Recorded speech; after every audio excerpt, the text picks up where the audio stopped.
Hello and welcome to the Stream of Chaos. My name is Dave and I will be your keeper of arcane lore for this session of Call of Cthulhu. I've just noticed out of the corner of my stream my players are in the wrong order, so I'll resolve that momentarily. Today we are continuing our playthrough of Regency Cthulhu with the Emptiness Within. You can get your own copy of this book over at chaosium.com. Really thrown myself. All of our VODs are collected over on the Chaosium YouTube channel, and if you are watching there, we do stream live each week over on our Twitch channel. That's on Fridays. A thank you to Roll20 and Sirenscape for being tools which are used to improve our game. And without further ado, we will return to the scenario at hand. As rain falls and giggles are heard from the room above, we will reintroduce our investigators, beginning with Art. I don't remember there being giggles at the end of last week. I'm not gonna lie. So I think the attackers in the ceiling snuck into the room of Miss Parsons. I think That's is right. the idea. That's right. Well, shit. Yeah, not great. Hi, I'm Art. I apparently don't remember what happened last week, and I am playing the Reverend Samuel Jennings, who I think has kind of worked out what this ritual is. Has also had an epiphany that maybe Elizabeth Northlake is in quite a lot of danger, given that there is a sacrifice involved. And mostly is just. I think, like, at this point, all of the thinking might almost be done, which means there's not much left for him to do, because he doesn't do anything that isn't cerebral. Gonna get at your sword. What? Sword of God? Sword of God. Great. I'll ask God for a sword. I tell you what, have a go and see how that unpans. Well, spontaneous Cthulhu mythos roll? Yeah, hell yeah. It really went super well for the last character that previous scenario into the Shot world. off in a lake, hands you a sword. No means for a system of government. Let's slip across to Jackson. Am I muted? No. Yep. Hi, I'm Jackson, and I'm playing Molly Rowlands at last. Truly, Molly Unbound. Who's back in her element, back doing some larceny, some burglary, and, should be getting paid for it. It's so good. Yeah, you can make a dollar. You had a very successful little heist last session. Went really well. The crap out of that chapel. Yeah, really did. It was great. It was really seamless. No complaints. No complaints. All right, let's keep rolling. Let's zip across to Jimbo. Hello, I am playing George Potterton. I'm no longer the most eligible bachelor in all of Tarryford, and I'm handling it really well. I'm ready to do some sword fighting. That giggling in the ceiling. Mrs. Parson is in danger, and I won't stand for it. He's a goddamn hero. Fantastic. And let's finally cut to space with Alex. Hi, I'm Alex. I'm playing Miss Emma Wentworth, the only Wentworth sister still. I hate these things. I hate these things so much. You've kicked the shit out of one already, to be fair. Look, I've murdered the heck out of it, but they suck. They're really scary. They're giggling in the ceiling. I hate these things so much. Oh, well, you'll get a chance to tell them just how much you hate them very shortly. So, as you return back to the scenario at hand, it is late at night. You've just returned from Stornley House, where you found the fourth of these symbols. Before you were able to set off again, the Dr. Parsons was speaking with you, Miss Wentworth, and suggesting that you may want to imbibe this tincture that will hopefully purge the little whatever is in your stomach back out into the world to be dealt with. But before you could set out, a few of you heard up on the roof above. The Reverend Jennings heard something landing on the roof. Two figures, and Miss Rowlands was able to hear faint giggling wafting down the stairs from the doctor's wife. We are going to immediately nip into dexterity order to resolve the situation at hand, go beat by beat, and figure out what happens next. There is a sort of roll of thunder, a crash of lightning, and we go into combat. Who has a particularly high dexterity? I do. Okay. That's Wentworth.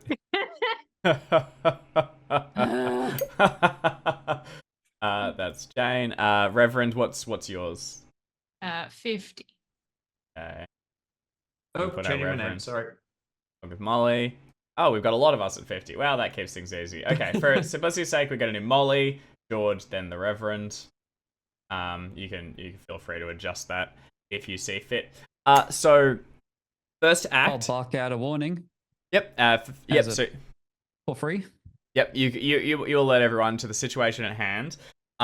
You guys are not armed as you were in at the doctor's study. So outside in the caravan, wrapped in sort of leather bundles, are most of your weapons. Exceptions would be Molly's knife, which would be on her, and the rest of you may have access to a small dagger or similar thing. But the actual swords, pistols, things like that, all out in the carriage. Those wouldn't have been on you. So up first, Alex, what would you like to do? I'm inclined to just get out of here, to be honest. We know where we have to go. We've got everything we need for when we get there, and we're also unarmed. We have we don't quite have everything we need, but we've got close enough. Most things, and we're also unarmed. Anyway, now seems like a really bad time to take that tincture, but also the later I take it, the more difficult it's I don't know what the effects are going to be, and the later I take it, the worse it's going to get. Do you want to? So, no time like the present, down the hatch. Okay, all right. So as something wafts down from outstairs, you hear a break of glass. You down this small vial of tonic and immediately begin to feel your stomach spinning in circles. You fight the urge at first and then topple backwards towards the couch where resting. You actually can feel something like buckle inside your stomach and then begin to vomit itself up out your throat, spilling down onto the ground. And as you heave and the rest of you all step back in disgust, you see a about cat-sized black tar ichor that has definitely swollen more than what you drank, and it is still sort of moving, squeaking, pulling itself around the ground. Very much, well, not very much. It is in some way alive, although you don't know any more about it. Miss Wentworth, that is going to be your turn. Congratulations, you feel quite unwell, and we go to upstairs where you can hear the giggling suddenly gets much louder, and then there is a break of glass. Dr. Parsons yells out in terror and is going to rush for the stairs, not aware of what is happening, but having some faint memory of winged horrors in his dreams. He is going to make his way up the stairs towards his wife, who appears to be drawn out the window. We go now to Molly Rollins. Yeah. Sorry, are we all down? You are all downstairs. Okay. Let's boogie. I think let's just get out of here. I need to stick with the Reverend because the Reverend and I are the only ones who have all the pieces for the ritual. And the Reverend's the one who's probably going to get me paid. So Molly's just thinking me and the Reverend are now top priority. Okay. Where are you heading? I think we've got to get to the tavern because we can... I'll say as much. We get to the tavern, get to the cellar, barricade ourselves in, and we're safe. How far away is the tavern? It's just across the street. It's in the town. Yeah, it's not just across the street. It's down the street and further into town. It's a block over, but it's within. You're in the right place. I will flag that at the end of the last session, we had discovered that there was a bunch of woods, like ivy and heather and hawthorn and ash, which were part of this ritual that I had said apothecary about. I don't know if that's just to remind everyone that would have been a thing that we just spoke about. Yeah, so the other thing that you just spoke about was George revealing that the tavern is boarded up. It's been blocked. Closed for business temporarily. But hey, thing you can pull down. There's always a window. Yeah, do you know what? I'd probably say me and the Reverend need to get to the tavern. We got to sprint there. The thing on the roof's going to see us pretty quick. We need someone else to run the other way and make some kind of distraction. Looking at George while I say that. I will be very clearly attempting to run up the stairs to get to the thing on the roof. Yeah. Oh, well then. All right. Okay. So If where it's where been I mean, distracted? where are you We heading? do need 4 people for this ritual. We all have to do this ritual. No, that's true. I feel like that. I mean, if we're all acting at the same initiative, I'm Yeah. just going to yell I'm inclined to just to the maybe even tavern split up. Yeah, just split and up. just go. Okay. Like to the tavern. Fan out, we- separate. No. Okay.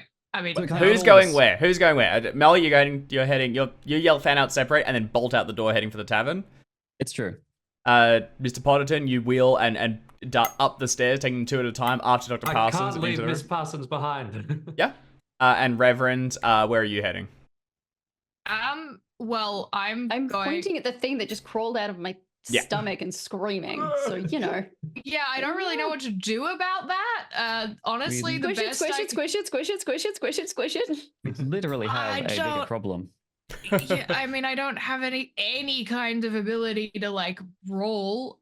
So unless squashing it is like, can I tip a heavy piece of furniture onto You want it? to knock a book? You want to try and start?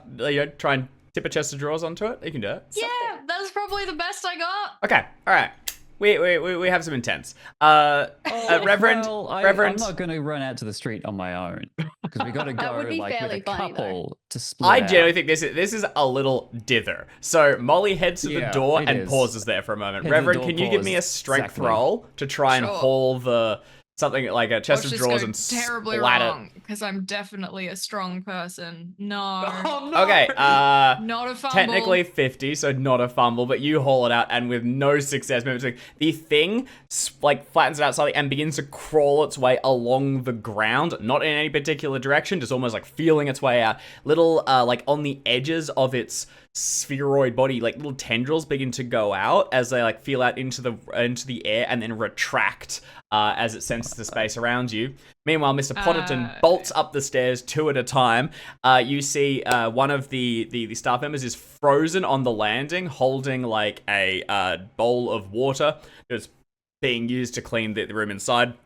Dr. Parsons has just come in the door, and as you round it, you see Mrs. Parsons is in the window. She's got her hands holding onto curtains to try and keep herself inside, and the thing pulling her is invisible because it's just a thick, like forearm-sized tail that's wrapped around her stomach, and the tendril of which is tickling underneath her armpits as it tries to pull her out of the window.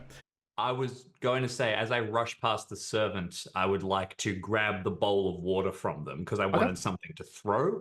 I was expecting that I might have to try and take it as it flew away and say, "Get my sword," as I pull it out. And Okay, do you want to? Can you give me an intimidation test to try and get or what's the role that you've made, Reverend, previously for like reassure? It's not super reassuring, but you could try and do that to kind of basically snap them out of the reverie.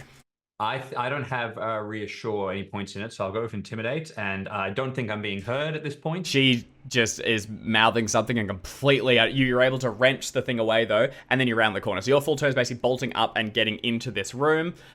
We end there and go back to the top with Miss Wentworth, who you can now see. The Reverend's struggling with one of the like frames, trying to pull it over, but has not moved. You are feeling grossly unwell. What would you like to do? Actually, can you give me a sanity roll? Let's start with that. Yeah. Reasonable. Oh, should have I made a sanity roll for spotting the big tail as well? You haven't gotten the full sense of it yet. I think we'll save that for when you see the whole thing, because I wasn't going to have you rolling twice for similar Sure. things. Excellent.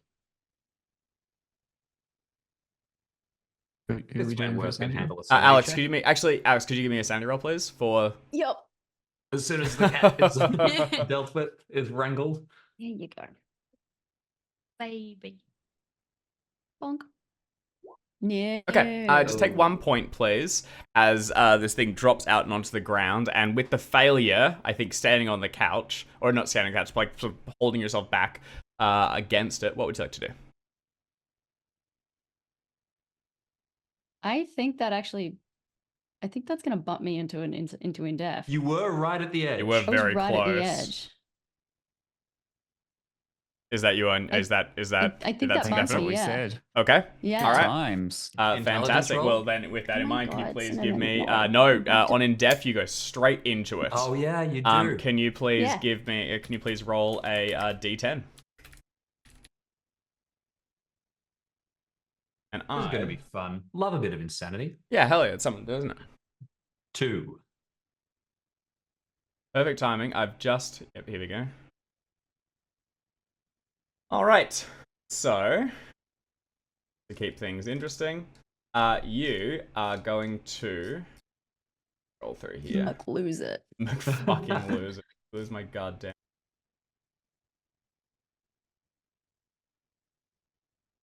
What I like to do with some of the D10 rolls is if you want to keep a little bit of suspense in it from a keeper angle, is you pick like a number at the start of a session, like a 4 or something, and you add that to every sanity roll that people roll. So that Huh. way it's still going to be kind of like surprisingly random, if you know what I mean. You can't predict what you Oh, get. just you're by assuming that I rolling know it what the table is? No. down. I mean, No. I think 6 or 7 around there is the red mist, unless it's 3. It's I know 3. red- I believe 3 it's is red 3. mist. Okay, Yeah. the red mist is about the only one that I like actually vaguely remember is on there, and my brain was it's either close to the top or close to the bottom, but I don't think it's 2. Genuinely, Jim, do you have your book nearby? I think 2. I've is- loaned mine out just yesterday and do not have That's it to funny. hand. I think 2 is genuinely psychosomatic illness, if I'm not mistaken. But Oh, let's on find top out. of I the standard mean, illness. If you have this ready to, That- if you end up correct with that, I think that's. That does make sense. I'm racing you through the PDF. We're talking so about I might be able Bout to. of Madness. Yes, please. Yes. On Number 2 2 is a Psychosomatic damn it, disability. you did. Got it. You were got right, it. Jim.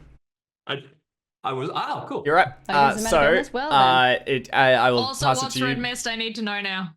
Red mist, I think is. 3. It's Cool. 3. It's 3.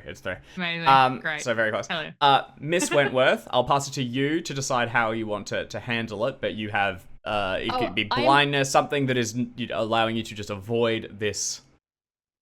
Yeah, no, I'm convinced that that's not all that's in me, so I'm just bent over dry retching. Okay. All right. Trying that's it, to like, just- purge the rest of it out. I'm positive there's more of it. Okay. All right. We'll have you roll a second D10 on the next round to see how long this lasts. But for the moment, you are held here, trying to void the rest of this from your body. Great.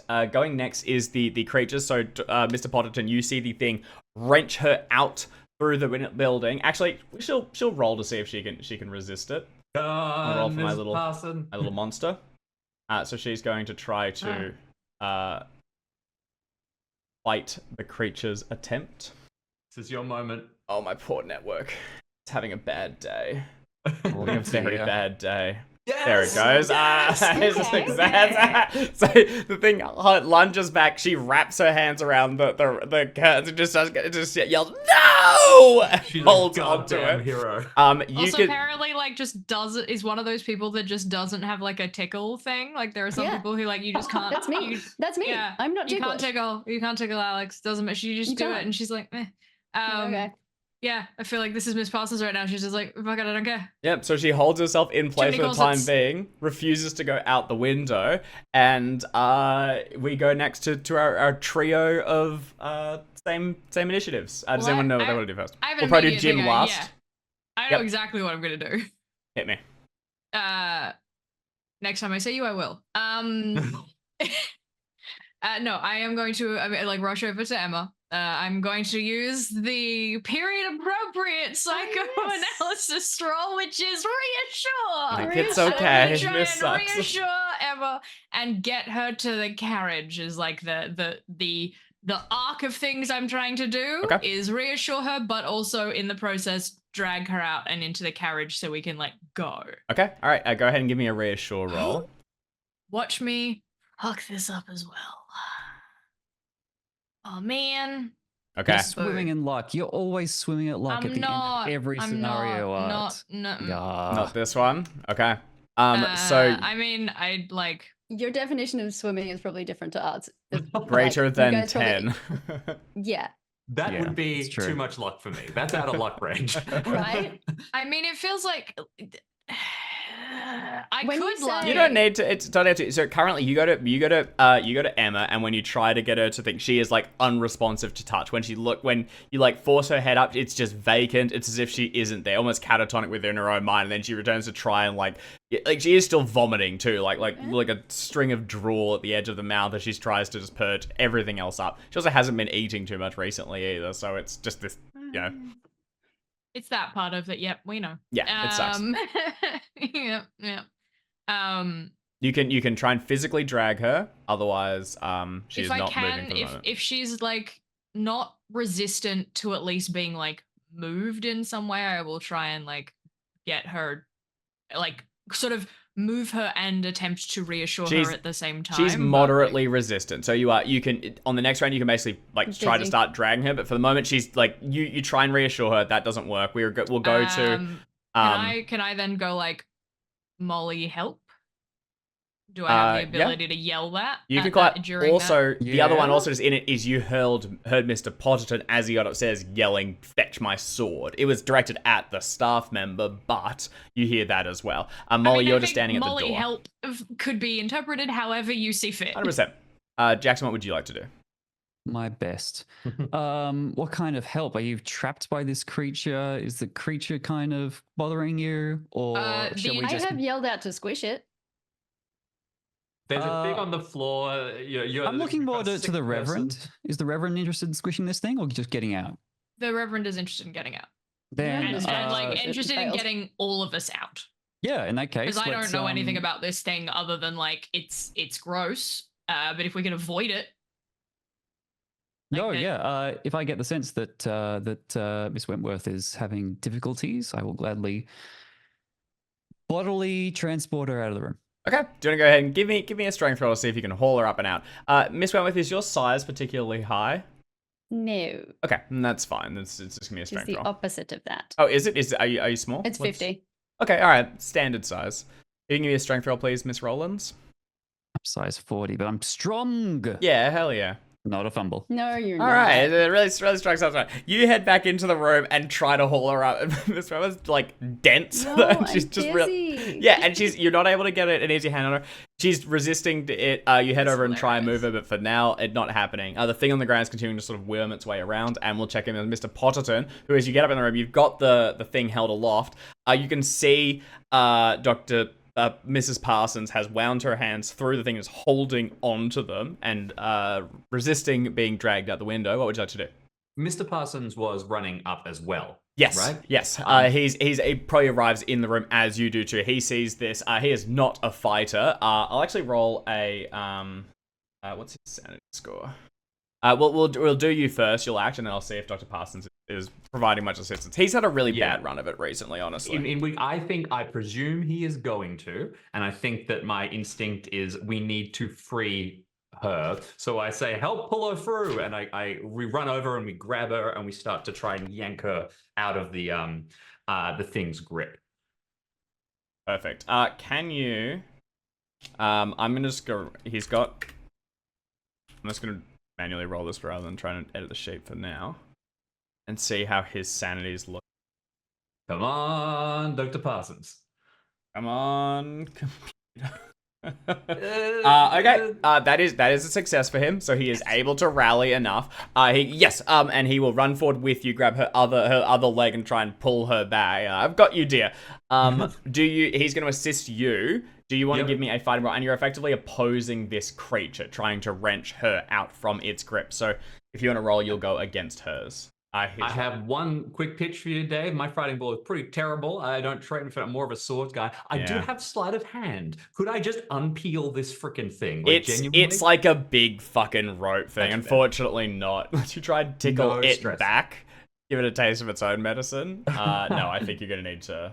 Yeah, that's totally fair. Tickle him. Tickle it. Tickle it. I will roll my fighting brawl just as soon as I'm able to find it. I don't know why I'm struggling. They moved it over to the right. Over in the Ah, there we fighting go. section. It used to be under Updates. F for fighting, and now they're all, grouped by the right, Nerd. which I think is an Yeah. improvement. Yeah. Excellent. All right. So fighting brawl. Okay. You have a bonus. Bonus die? Yep. For Dr. Parsons' assistance. Yeah. Okay. That's outside my luck range. I'm wondering if I wonder push why I this. hold No, on it's a to all fighting my brawl. You luck. can't push fighting brawl. I thought it was a strength check for a second. Yeah. Never mind. All right. So you try and grab it for the moment, just held back and forth, this tug of war. And then as we return to the top, Emma, can you roll a D10 to see how long this bout lasts, please? One round's already passed.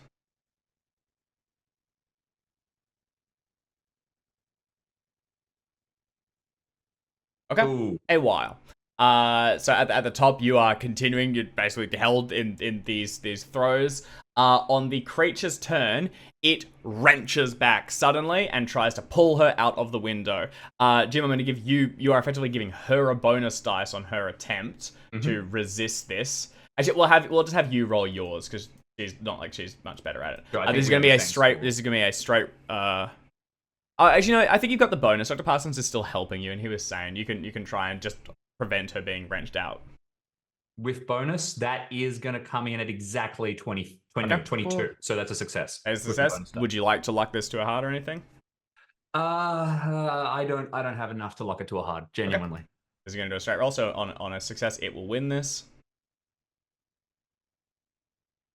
Here we go. A combination of building tension and driving me slightly mad. The computer Yeah. just does not want to. There we go. All right. It tries to haul it backwards, but once again, still held in place. Does not succeed. Downstairs, Molly and Reverend, what would you like to do? I'm gonna try the reassure again because it's all I really have at this point is to continue to try and reassure so that we can move. Well, is that the deal? If we get a reassure, is that going to snap her out? It's Or- basically it's trying to bring her back to person. Yeah, that should about do it. It's It's Wow. Regency it's the equivalent of Regency. psychoanalyzed. Yeah, Or- it's the yeah. Regency version of that. So Or, like, you got 50 in reassure. I got 60 strength. Do you want to just help me roll? I mean, I guess once we're in the carriage, then I can try and snap her out Yeah. of it. So yeah, Absolutely. All right. I will give you up. I will assist you. My strength is 50, so it's not Yeah, too bad. perfect. So, and like my size is also 50. So we're like Excellent. between the two of us, we are of a I rolled- decent volume of and substance. strength. All right, Molly, I rolled please to haul. roll a strength, and you can take a bonus dice on this with the there we go. Didn't even need it. The Reverend gets the Extreme legs. success. You hoist the rest of her, and then picking Miss Methodic back, you head towards the doors. Just as you get to it, can I get you to make a spot hidden roll? You Well, like can. both of us. Just Molly for now. You're at the back moving the legs. No, not realizing it. You pull it through, jam the door open, and out into the rain. It comes down in droves. The caravan is nearby, and the two of you carry Miss Wentworth towards it. She's still like hunched over, clutching at her stomach, twisting, writhing in your arms. You're sort of focusing on holding her. You get towards the Got 9 carriage, points- I've got open 9 the back points of door. luck. Do I want to spot the thing that is hidden that's about to swoop down and kill us all? Up Look, I'm not to going to tell you how to you. spend your luck. But Huh? also, I said I'm not going to tell you how to spend your luck. Hmm. But maybe. Oh. It's up to you. It's up to you. That'll bring me from 36 to 27. That's still a healthy buffer. Yeah. And we're all in a So group much now. Jim and I like, Time, we what? can't stay here. We got to get this show on the road, Yeah. right? Is anything going to get us to stop now here with a monster behind us and a monster above us?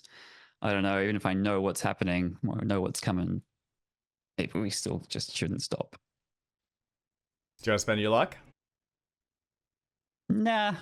Rain pours down around you. Your hair wash with it and sticking to your face. You get towards the carriage, haul the door open, and the Reverend helps you to jam Miss Wentworth through and into the back seat. Just as you're stepping back from it, there is a crash and a crumple as something huge lands on the roof of the carriage, pulls its claws into it, reaches over, and you can see the tail wrapping underneath it and into the interior where Miss Wentworth is held. Both of you, can you please make Yeah. sanity rolls as the second Yeah. of these horrors has found you? Miss Wentworth, you do Oh, not the need to, as you second. are in a bout. Is this new? Did we know It's this? there different were You two knew, of you them? knew there were two. You knew there were two. You heard Jewel on the roof. Okay, Molly may have. Jackson did not. Good. Failures all round. Okay, can you be both of those a d6, please? Ooh, Oh, bad sick. sign. Wow. 3 is okay. 3 is dealable with. I'm totally fine, by the way. I started on 80 sanity. You are and I've only really- you lost are quite 2. high. Oh no! All right, Reverend. I don't think that's going to bring you Balls. down to indefinite yet, but that will require an intelligence roll. Hold on, I forgot my pen. You're right. It's also it is a it is. Yeah, a- 5 is 10. Yeah, so I And definitely. I have to pass my intelligence, which I will, because I'm very smart. Oh, good. You realize Very annoying. exactly what's happening here. Well, I haven't yet. Let's find out if I'm lucky enough to roll the 30% I have to fail this. Yeah, sometimes. No, of course not. Not this time. This thing that lands is what was described by Miss Wentworth as existing throughout her dreams. This is also what she saw sliding through the gap between realities. You are keenly aware that these creatures are no longer contained in the other world and are beginning to pull through. They're clearly looking for things to hunt.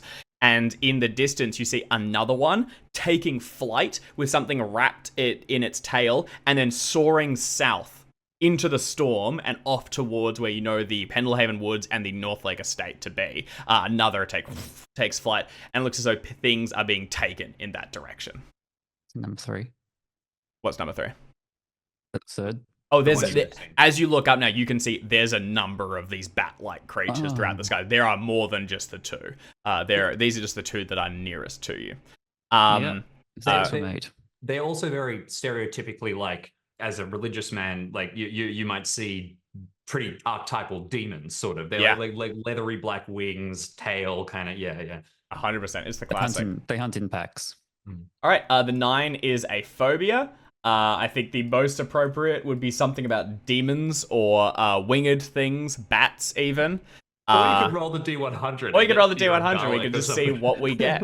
Could roll a D100? I mean, you know what? I Let's mean- do a D100 to give me like a choice between 2, because Yeah. I think I know which one I'll probably go for. But if it comes up with something deeply hilarious, then like We can yeah. work with that. I've got the list. I've got it open too. Oh, you're good. All right. Got my PDF. All right, is 92 of any interest? Thalassophobia. Ye fear the sea. Hmm. No. In no way does that. I mean, other than the fact that it's raining and like I could suddenly be like, I am now terrified of like any stormy night is now like a trauma Fear of response storms for me. is good. Fear of storms is cool. Like Yeah. every time the lightning, flares and thunder booms. Uranophobia. Fear of thunder. That's a good one. I feel like, look, honestly, the idea of being terrified of bats was very funny to me because I'm like, oh, Regency Batman. But That's actually kicks ass, I think. yeah. So I think for the moment, I'm just afraid of something. I might actually I'm going to throw it to chat and be like, hey, chat, am I Regency Batman or am I terrified of storms? You tell me. For the moment, though, I'm just afraid of the situation. I Okay. am. And we'll All work out exactly what, if that's okay, Dave. Yeah, Well, I'll just work 100%. on the basis of like, trauma. Shit kind of sucks. You Miss Wentworth's in the car. You stumble backwards as the thing lands on the ground. It's like clean face, void of features except for a tongue curling out from like underneath its chin, cocks towards you and twists. Huge forearms gouging into the top of the carriage, which is roofs is crumpled in, and it hunches towards you.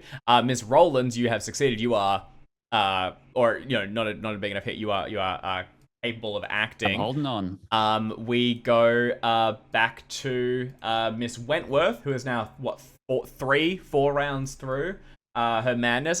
Is there anything you continue? Your actual role was psychosomatic. Like you have lost a sense. You can choose to have lost sight or something, but you could try and continue to act beyond that if you wish. I think it's speaking. I don't think I can speak. Okay. I think, Yeah, hell yeah. I believe that it's torn up my vocal cords and I can't speak anymore. I think that's awesome. What would you like to do then with that restriction I'm in actually going mind. to be trying to get back inside, I think, to squish this thing. I don't want it like the whole reason that I had to go through that was because I didn't kill the other one at the lake. Yeah. Okay. So That's you what I Oh, like. Whether man. that's true or not, that's what I believe. I want this thing squished. well, Molly and the Reverend drop you in and then do flinch backwards for a moment as the roof crumples in around you. You can squeeze your way forth, and if you want, you can Bye. you can race back into the house. Do you want The to whole grab? house might be about to get squished. Maybe, but I want to squish that thing. I want to make sure it is dead. It's the Okay. size of a cat.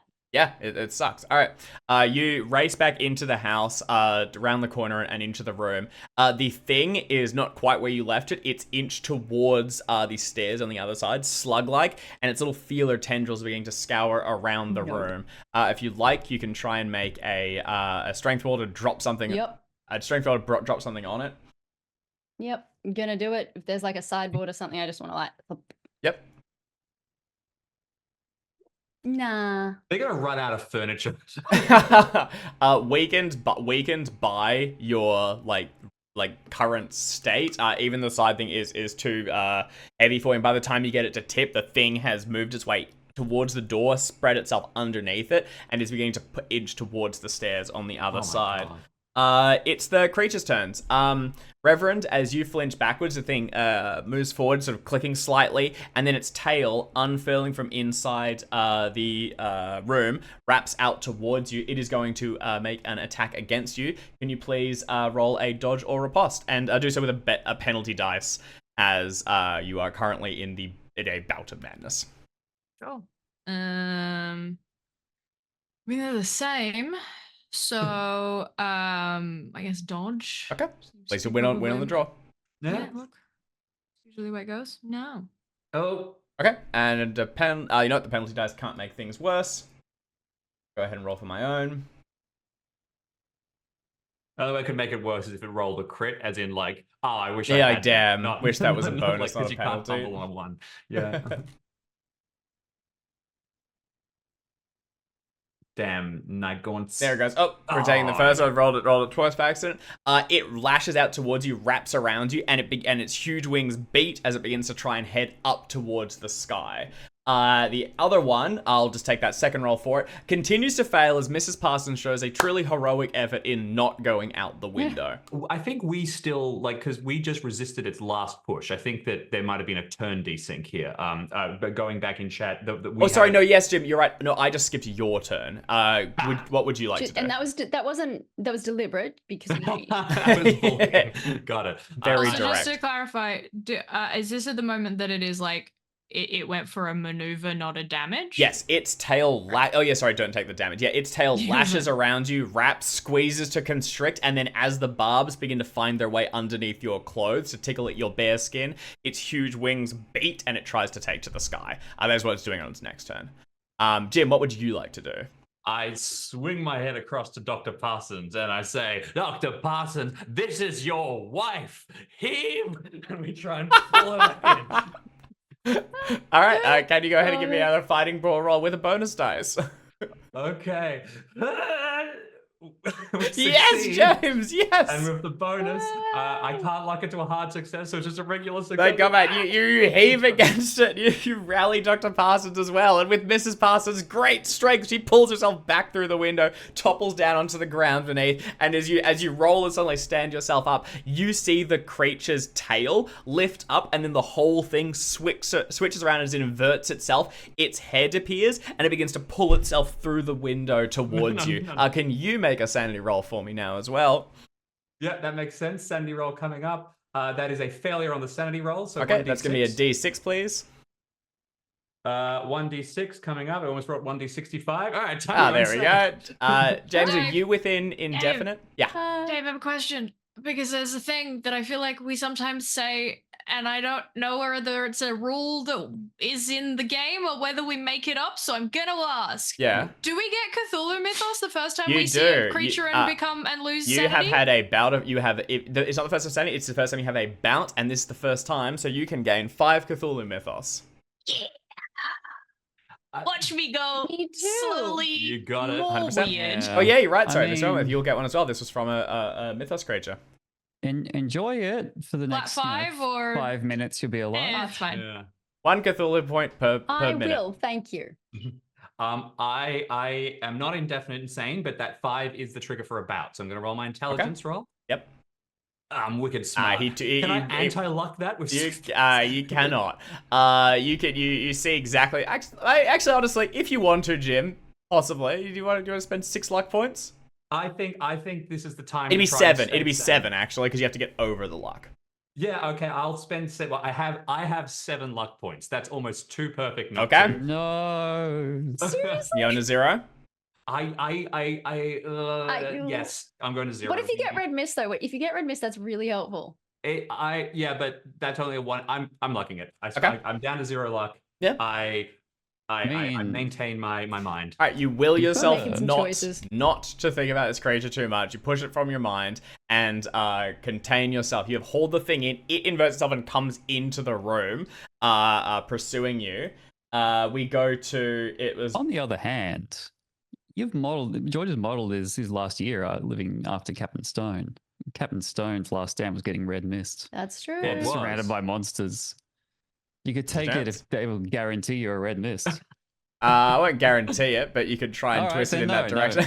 No deal. Yeah, no, never mind. Thank you, Jackson.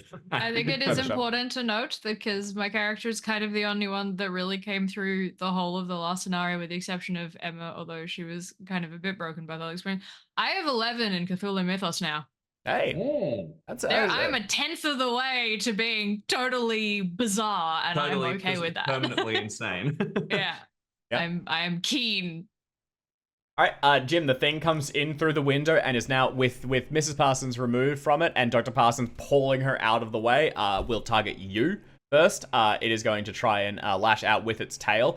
It is a little constricted in this space. It's smaller than it would like. If you can get backwards and into the door, you could shut it on it. But for the moment, it's going to try and grab you and haul you out the window once again.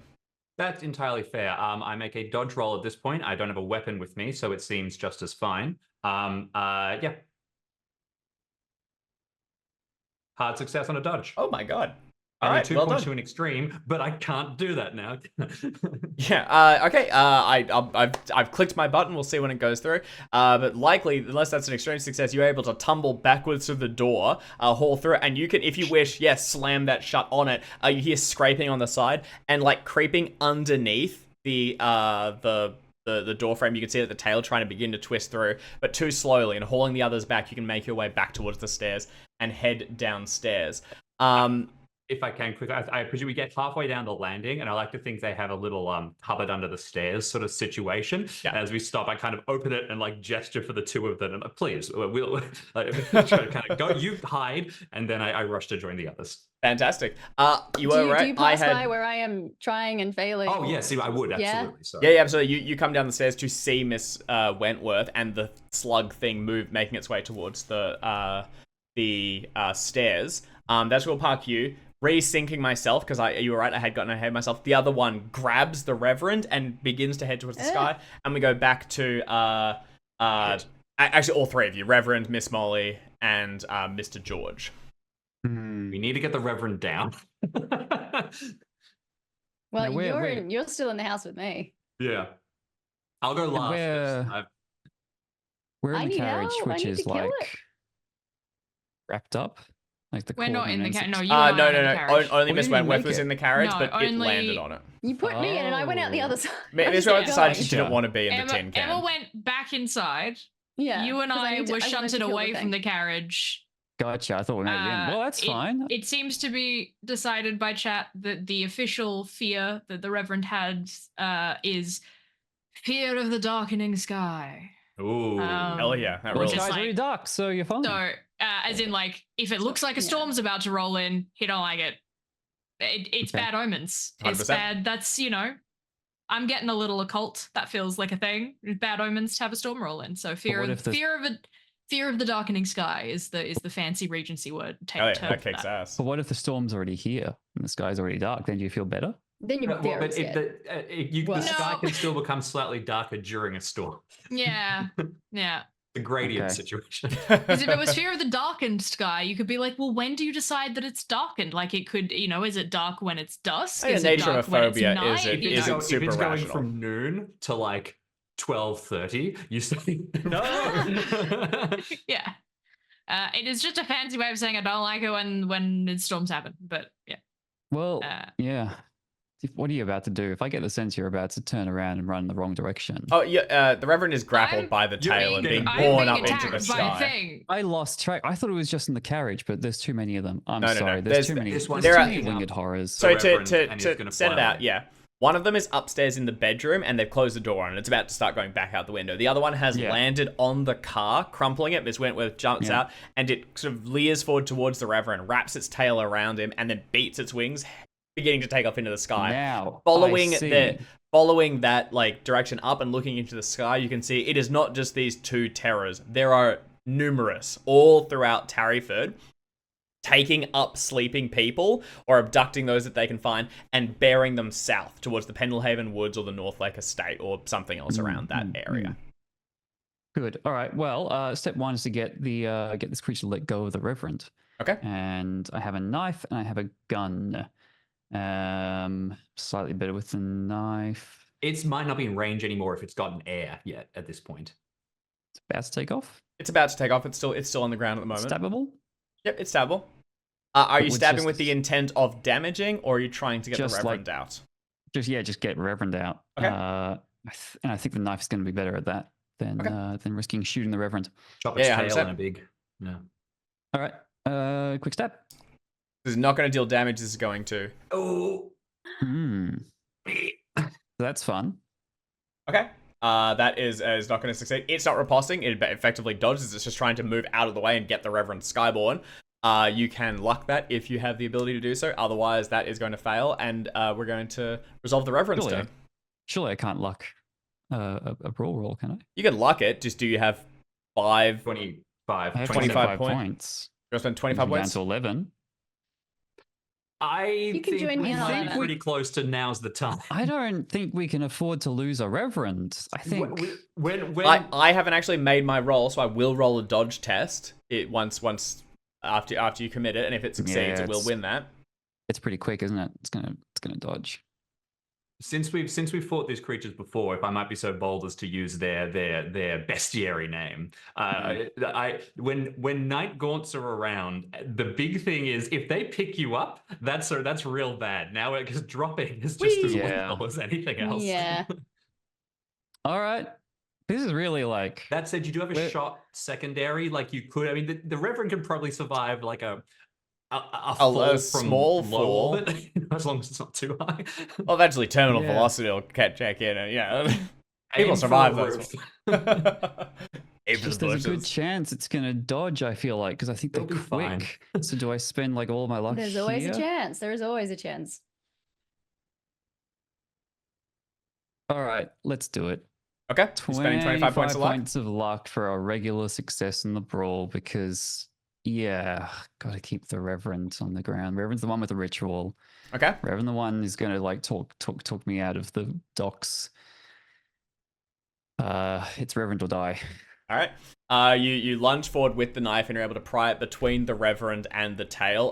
Hauling back on it, you're able to pop the thing's tail off and then body the Reverend to the ground. The thing lashes over you and crawling atop the caravan, the carriage rather, in the heaving rain, this thing rears around and will step back and then go to beat its wings and take flight, looking to retreat at least for now. Reverend, it is your turn. What would you like to do? And George, you're going to be next. I'm gonna do something that, frankly, at this point, I have no idea if it will work, but I'm gonna do it anyway.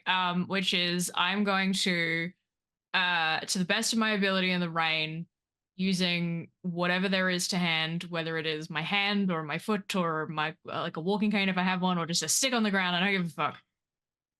I'm gonna draw that circle symbol around us or like near us. That circle with the line and the to be like, we know what you are, and we're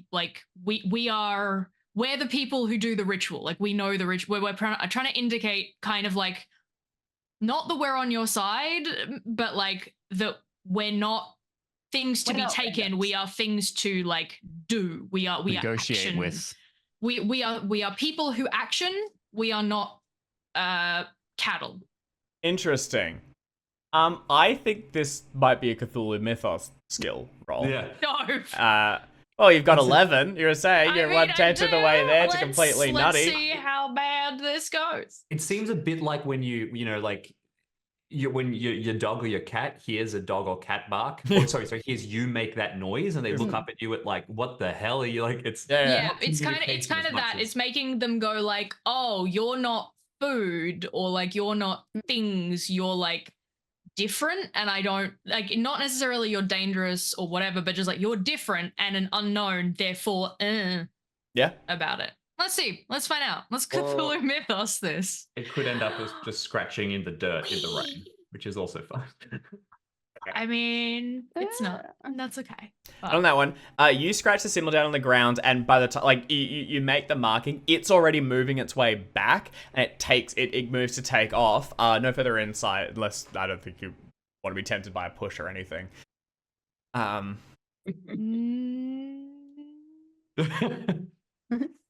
mean, a little part of me kind of just wants to go, fuck it, let's go. Well, I think we're gonna have plenty of circumstances to do that in Dreamland. Yeah, I Can't might. spend luck on a push roll. No, you can't. Not that I would have enough anyway, I don't think. But yeah, I think maybe some more ridiculous mythos rolls might be in my future, Dave. Cool. But Alright, we'll hold awesome. off to push them until later. Because there's we'll still a see chance I fumble. Yeah. Okay, that one tumbles out and begins to head backwards up to the sky. Inside, it's right with the working together. You could find something large and drop it on this thing. It Yeah. splatters itself. It splatters it across the ground, and that ichor sort of hits the sides. And then you will see it. It's like it's separated it out of a single distinct mass. But now the little rivulets are like beginning to crawl up the edges of the wall where it's like hit against the plaster and everything. Heck it. We're out. No. I clarified that I had the bowl that I grabbed from people. I scoop it upside down and dealing with a spider style, like grab them, put them under the bowl, put a book on the bowl, and then go. Okay, all right, yeah. There's possibly a way you could try and just contain it and hold it down. In that case, Ms. Podlin, can you give me a? I'm happy for it to be. I tried my best, but like it's a. I actually think you are right. Like it's not that it's fast; it's that you guys kept on trying to get heavy things and dropping it on it, which was perfectly valid strategy. I think working together you can get that. So rather than it splattering everywhere, you get a bowl over it, pile some heavy things, and you're like, no one touch that. Leave it That's be. just I stopped to write a note saying, "Upon my honor, nothing is wrong." no more notes from George. No more notes from George. On my All right, reputation. let's get the hell out of here. All right, heading My out. reputation. Just a note saying nothing good is buried here. Do Just a not note saying open. don't. Yeah. Heading back towards the door, the Reverend retreats inside out of the lashing rain for a moment at least, and the four of you gather in the like just underneath the eaves, the rain heaving down around you. Looking about, you can see a number of these creatures taking people, holding them hostage, but they're not dropping them.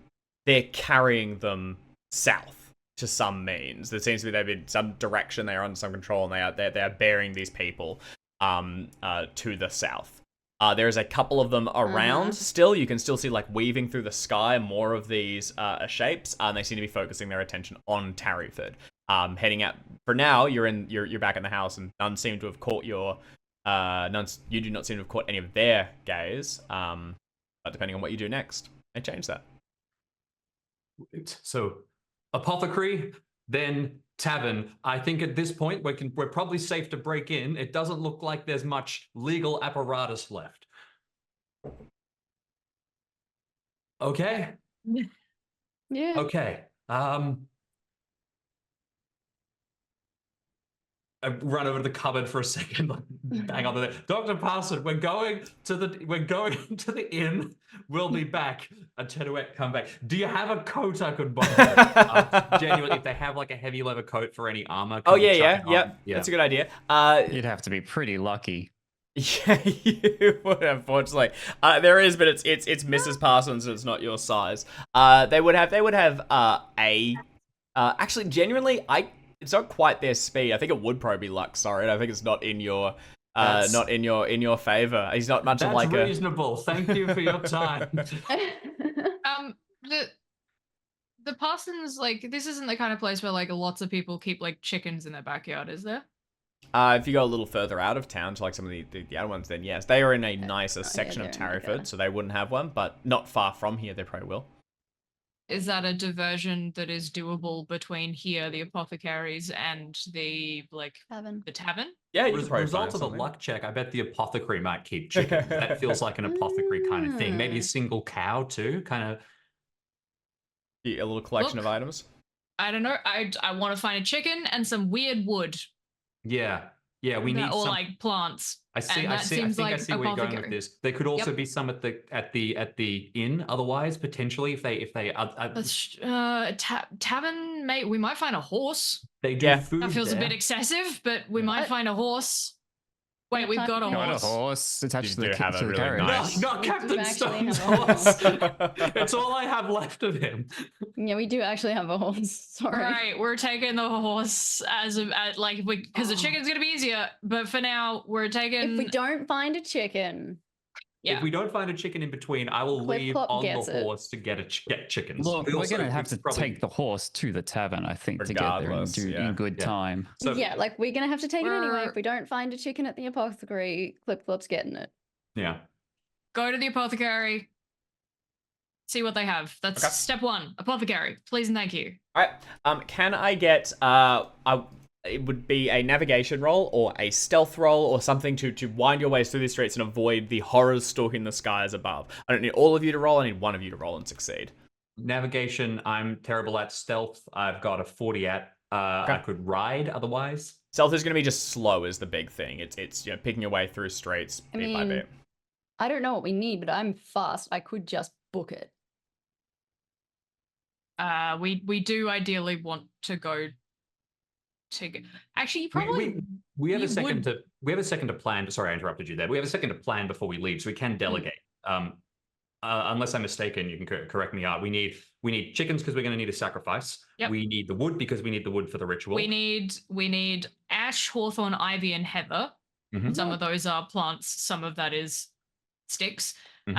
Which Or is it just the translation of the symbols? I It's a don't translation know, of the but I symbols. am working on the If it's basis there- that perhaps if we burnt it while doing the ritual, it would provide some Might kind of help. strengthening effect. If it's Because there, we take it. don't. Because we don't know how this ritual works. We weren't there to see it. So I'm just going off well, those are plants, and it is not unusual for rituals again in the Catholic or Christian tradition to use things like censers to burn incense. This is just me going I'm trying to mash what I know about religion and rituals with what I think we're doing here. No worries. doing Can't a do map, any so- harm. In which case, I think let's send two of us straight to the inn with the carriage. Let's send the other two, preferably people who can sneak to the apothecary to pick up everything that we need on the way. Yeah. Right. Well, I should probably go to the tavern to start setting up, and I'm not And I've- particularly stealthy or sneaky. So if I can have someone to help me Yep. do that, that would I'll be go good. with you because I've got the Great. other symbol. You do. George, All do you want to take your horse and either find a chicken, and if you can't, bring the horse, and Emma, do you want to? Apothecary. Miss Wentworth and I will go to the apothecary and we'll try and get everything and we'll head. There might be a chicken there. Great. Yeah. Alright. And I would I know that Alex, you were I don't know if I know what I'm looking for. Young You can give me a ladies list. in the Give me a time shopping list. period absolutely would know about plants and stuff because they used to Yeah. press flowers and all that. Oh yeah, kind of stuff, so I'd be very it- surprised. the character would know what they are, but just the shopping list. Yeah. Mm. Yeah. Yes, I will be it's ash and hawthorn and ivy and heather, and I can make a note of that if necessary. Okay. So the Reverend and Miss Rollins are going to head towards the inn in the center of town. Can I get one of you to make a stealth roll to lead the two of you there? Oh, that's stealthy. That's my You're secret. probably stealthier than I am. Oh no. Okay. Not Hmm. in this is so moving through. You are going painfully slowly, and these things. There's a few of them scouting around, and at one point you have to pause for quite some time as one breaks into a house nearby, grabs someone screaming, and takes them up into the roof. The laughter is beginning to fill the town too, and people are beginning to wake up. This is not a town. It's taking a while because the heavy storm is isolating things, but people are beginning to stir, and you see lights coming on in different areas. There's not innumerable of these creatures. At any given time, you can see maybe 2 or 3 in the sky, or one heading down, or another taking flight, heading towards the south. This is going to slow your passage, and it takes you some time to get there. As you pause in different places and make your way. We'll leave you there for the moment. I am okay if this takes us some time, and we have to grapple with the whole like we're kind of allowing other people to be taken in order to create diversions for us, and that sucks. That's bad. That's bad, and we should feel bad. Better than me. That's it. That's it. Okay. For Mr. Potterton and Miss Wentworth, can you give me the same as you skirt around the outside and head towards the apothecaries? 40 stealth I'm a for me, 40. I'm a 40. Right. Yeah, Team up. go for it. You do it. All right. Take it away. Why don't you make this one? As we've discussed, I have 0 luck. You might be in a better position. That's true. That's true. I've got 11 luck, so you know. Excessive, really. Fumble. Thanks. Okay. Cool. Awesome. Sick. Love it. All right. You ready to fight, George? Get ready to fight. Good gravy.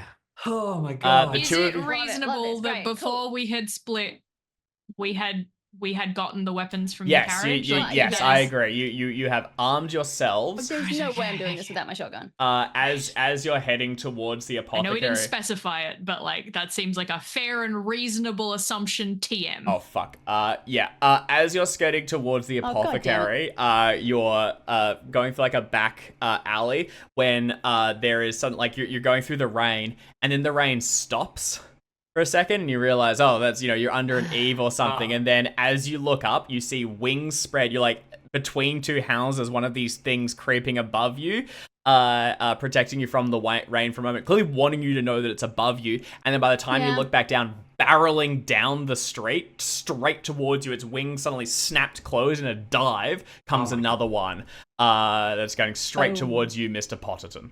So there's 2 of them, one above, one coming in a dive. Seems to be 2 that you can see at the moment. Okay. Boom. I would like to. Yep. You like to gun? I believe you're quicker than me, so you probably. We'll go back to previous. So it's going to be Miss Wentworth acting first.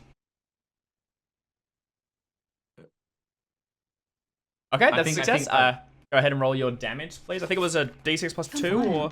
Always do that. I was ready to like run and like get the horse going or split up, but I think you turn around and fire. Yeah. I don't think we can run from things that fly. What was it? 1d6 plus 2, wasn't it? Was it? Yeah, I think so. I'm checking it quickly. Okay. 1 second. I really. You have a shotgun, right? Yeah. It is just a d6. That's what I thought. Yeah. You can tell how long it's been since we've really gotten into like a fight, because Regency is so not about fighting. Yeah, 100%. Boom. Being like, Okay. wait, how do we do this again? Boom, baby. All right, that's good. It hits it. The thing slows its velocity for a moment. Some of it definitely penetrates, and you see blood does splatter. Its armor blocks a portion of it, though. Mr. Potterton, what would you like to do? The fight is happening, and when in doubt, I think you got to go. You got to go for it. I would like to. I have genuinely quite good ride. It's above my combat skill. So can I rear up on the horse and charge towards it on horseback? Yeah, hell yeah, dude. All right, go ahead and give me a ride roll. Okay. Chat did ask before, what does Pulp Cthulhu look like? Pulp Regency look like? This is Pulp Regency. This is what it looks like. I've hit. It just seems to be thinking. I can hit it again. It's a big thinking day. Because this is just how we play. For anyone who isn't familiar with how we play, we play borderline pulp at all times. It's just, I think it's gone twice. It has. I presume that the do you want to take the first one? Yeah, first one. The second one was just the second attempt. Yep. So the horse charges forward, but the horse is also like something about these creatures is primally not good for the horse. It rears up and you aren't able to get a benefit from it. You can wait until this thing closes and just slash at it as it makes its attack. I'll plan to do that. Okay, all right. It's going to. It no longer has this dive. It sort of lands on the ground and begins to move towards you. You on the horseback? Was Miss Wentworth also on the horse with you, just on the back and shot from it, or have you dropped down? No, because Miss Wentworth hates horses. Not. I presume we were leading the horse in case we needed to. And you've leapt onto it. Okay, with you with the horse in between it, it's not going to head towards you. It's going to try and get towards Miss Wentworth, but in doing so, it gets close enough to you that you can make an attack with your sword if you wish. It, however, will riposte. Understood. I take a shot at it. And its intent will be to get you with its lovely. I failed the riposte. Sorry, I failed the hit. Uno momento. Is it trying to grapple or hurt? Just. This one's probably just going to be to hurt, actually. I'm just going to, alright, I can see it. Literally get some physical dice. Be right back. Wow. Okay. Going old school. Going physical. I do. Physical dice. Yep. It's just we're having tech today. It's been a little Yeah, slow, actually, so it's just gonna sometimes you take just forever. gotta. Our computer is doing its best attempt to try and eat itself. Alright. We've got a book, and we've got some dice. We'll do it old school. And before the dice crash as well. Yeah, right. Alright. Well, the other thing is we're going to have to go an honor system here. Alright, James, you don't have any luck to spend, so I'll just go ahead and make mine. God fucking damn it. Genuinely, unfortunately I rolled really well. And cannot show it to you. That is a 2, which is an extreme success, so it will deal maximum damage to you. They don't do a ton of damage, though. So as you get towards it, as you're trying to slash at it, its tail snakes around and slices in under your shirt. You're going to take a d4 of damage. A max on it, so that's going to be 4 points of damage. As blood trickles out from underneath it. And then the thing continues to close. That was just your held one, and Miss Wentworth, it is going to try and grab you. Okay. I'd like to The other one is that you are near houses and things, and these things are larger. Like, you blocked it between doors previously. Just barreling through a window or something is always an option. That's true. I think I would, however, like to riposte. Okay. Is this the one that I shot? Yes, still closing on you. Yeah, I'd like to riposte. Okay, go for it. No. Okay. All right.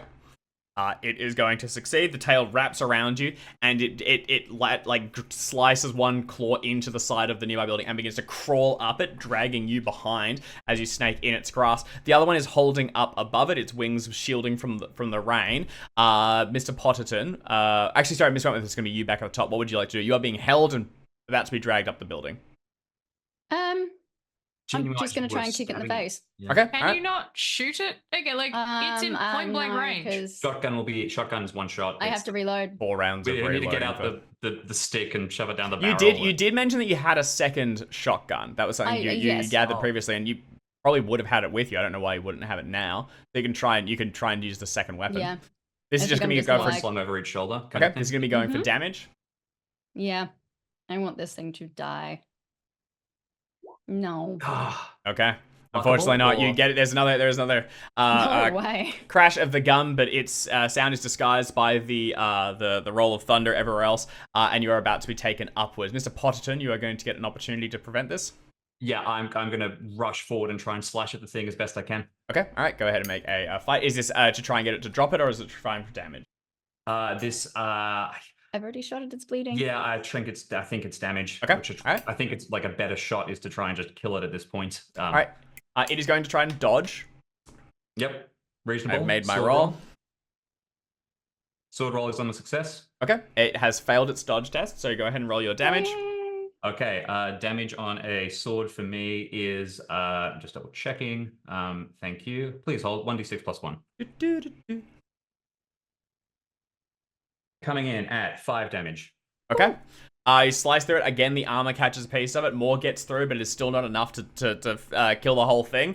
It, on its turn, hauls its claws into it and pulls itself up and onto the roof. Miss Wentworth is hold onto it, and then it leaps off the other side. Wings flash, and it takes itself up into the skies. The other one, standing above you and shielding from the rain, is going to drop down towards you, Mr. Potterton. And Miss Wentworth, you are now flying. It is going to, as you're moving, its tendril, the tail of it, begins to creep, finding a slicing a section through your shirt, and to tickle around you. And as it does, you find yourself being disoriented, writhing against it and unable to focus on anything else. So it is going to roll to tickle and immobilize you as it takes you away. You have one more chance to try and dodge or riposte. I've rolled mine. I would like to. It's exactly the same whether I dodge or riposte. Technically, you may want to dodge then because you'll win the tie. Yeah. Although it is holding you, so it's not. Yeah.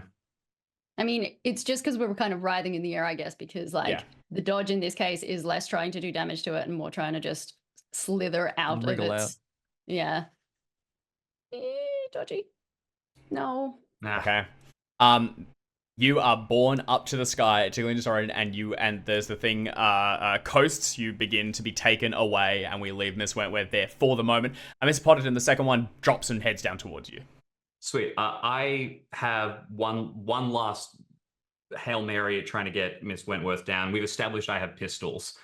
So if I can get an angle on it for a final shot, I'm happy to do so, even at the risk of just getting grabbed. You could do that, yeah. That's okay. You can make that attempt. So as this one comes down, you're doing nothing to stop yourself from being caught. You'll still get your repel. You're just not throwing yourself out of the way or heading inside or anything.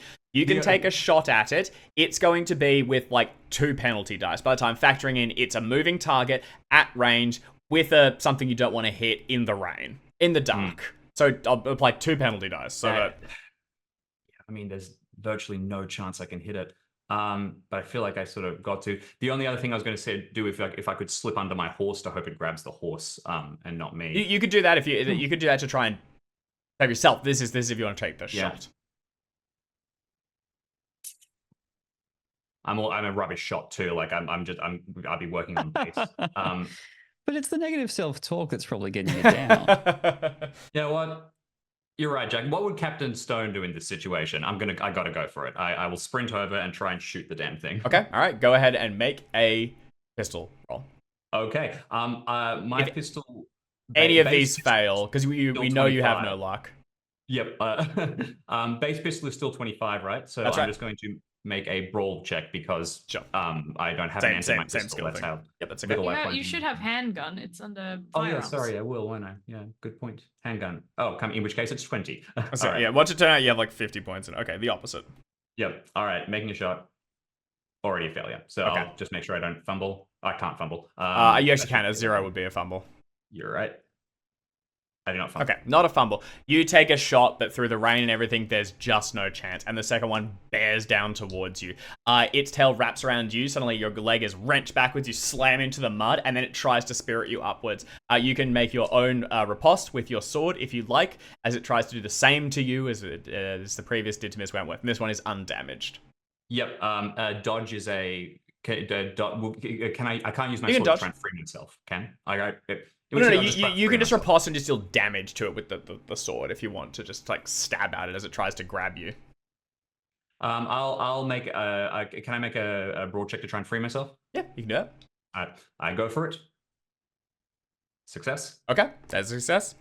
It has failed. You are able to wrestle yourself free, backing away from it. It has you pinned in this alley. You can try and get towards your horse and outpace it. You could try and throw yourself through the doorway behind you or a window and get inside, or you can try and draw your sword and take this thing down, as Captain Stone may have done years ago. I think at this point I'm going for the horse and getting away as quickly as I can. Okay, all right. You bolt towards the horse and jump onto it. The beast is barely in control as this thing stalks towards it. It its claws rip into the boarding on the house behind, and it ascends towards it, starts running along the side of the wall towards you, then leaps, its wings flashing in this narrow alley and tries to catch you. Can you give me a ride test to see if you can rear around and outpace this and away, or at least make yourself an untempting part? Right. Well done. Success. And with no luck points needed. You lash the thing and spear around. This thing is chasing you, but you are now outspeeding it, and it's kind of pinned in the alleyway for a moment. Where are you heading? To the tavern at this point. Okay. Really? The apothecary. We don't have any of the stuff. I guess you're right. I will. It have was to a go side past the quest. apothecary. It was a You're side right. quest, was the impression I got from the Reverend. Yeah. I'll go to the apothecary if I can. Yeah, I guess they're pretty near each other. We did establish that because I walk past. I'll go apothecary. Moderately, you were going down a side thing, and you are pretty close to the apothecary.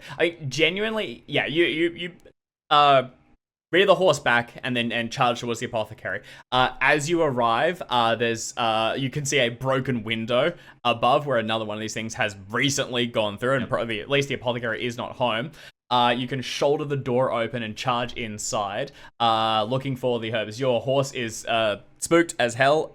Do you have a relevant skill here to try and go through the, just barrels of herbs? I have natural philosophy. Yep. Yep. Otherwise, I have I genuine. replied that. Library accounting use, natural books. world. What was yours, sorry? Accounting? Accounting. Yeah. Going through the books. Accounting super works. Yeah. All right. I will. Accounting saves the day again. Maybe. Let's try. Da-da-da-da. Failure. Okay, yeah. Going through these, you just cannot find them. It's in the dark, and it probably has them to hand, but it has literally bundles and bundles of all different herbs, tinctures, stored away and catalogued in a means by which you can't immediately interpret.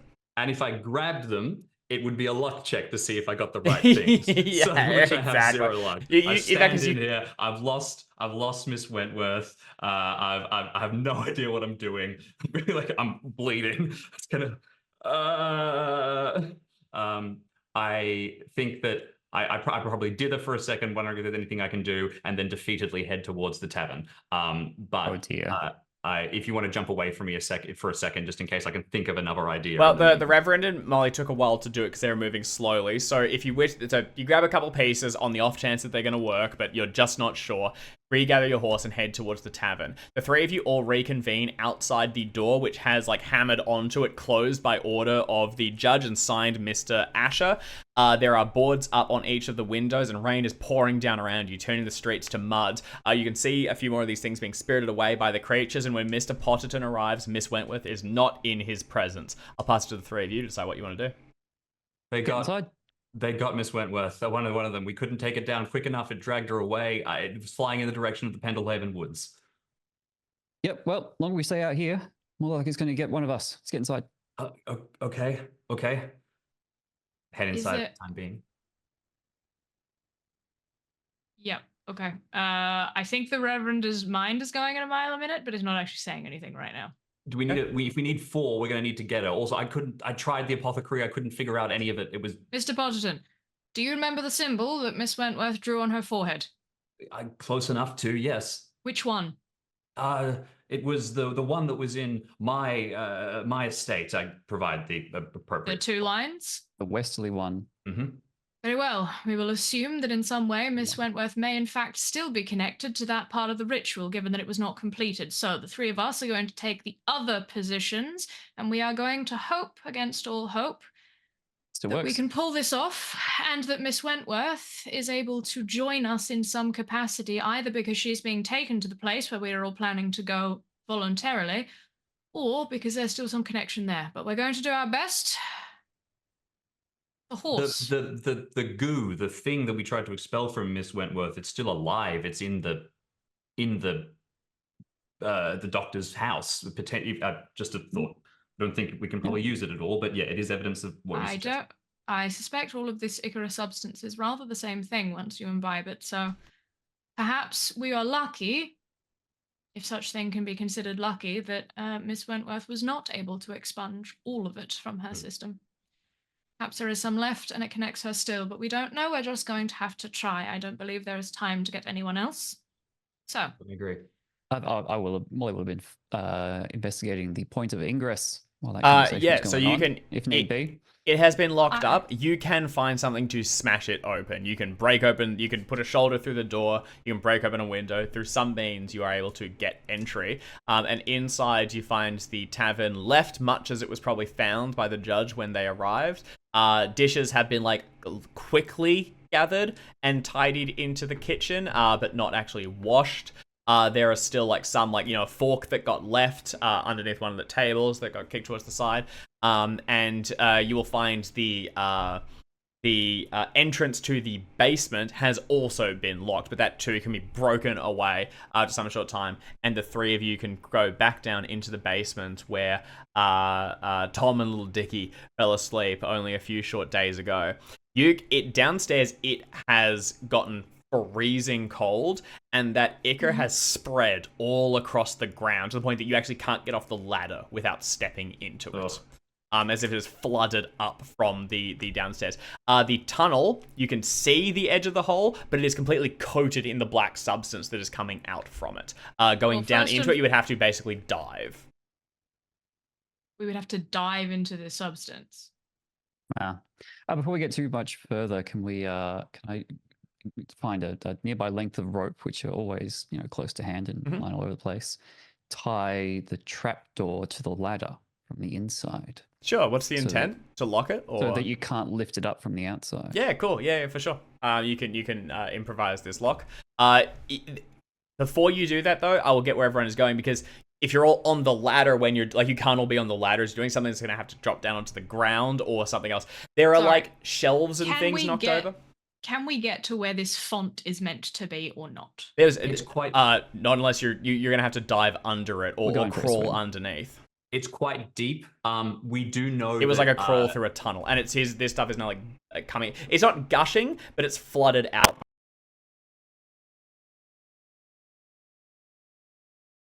Yeah. That's not what I'm concerned about. What I'm concerned about is it's very clear that they like stood back to back around this thing and faced 4 symbols. We cannot do symbols underwater, so we need to be like, if this is the font they're into the ash tree in the wood, which is my other theory, would potentially be why everyone's being taken in the direction of the ash of like those woods. We could try and reconvene and risk attempting to go there instead, because that may be where we actually need to be. Alternatively, we can try finding a way to stand with our backs to the font while being above where it is. I think that's the other one was when you went down under it. It was like it was defying gravity. It was going along the roof of it. If you can break underneath the surface, it could be that it's going along the roof of it. You can actually get under and downstairs. It may still be like it defies some sense, but you are almost guaranteed to touch it. We also touching it is not a Miss concern. Wentworth was exposed to it and didn't immediately collapse. Like you get. No, yeah, you have to imbibe it, and that it's crawled into people's mouths and gotten into their stomach. We are going to have to drink this stuff. No, but just to be touching clear. the skin of the stuff. This is how people are getting the like classic sleeping sickness, right? When we were no, they touch it. Sorry, forgive me, but this is my understanding: is they touch it, it gets on them.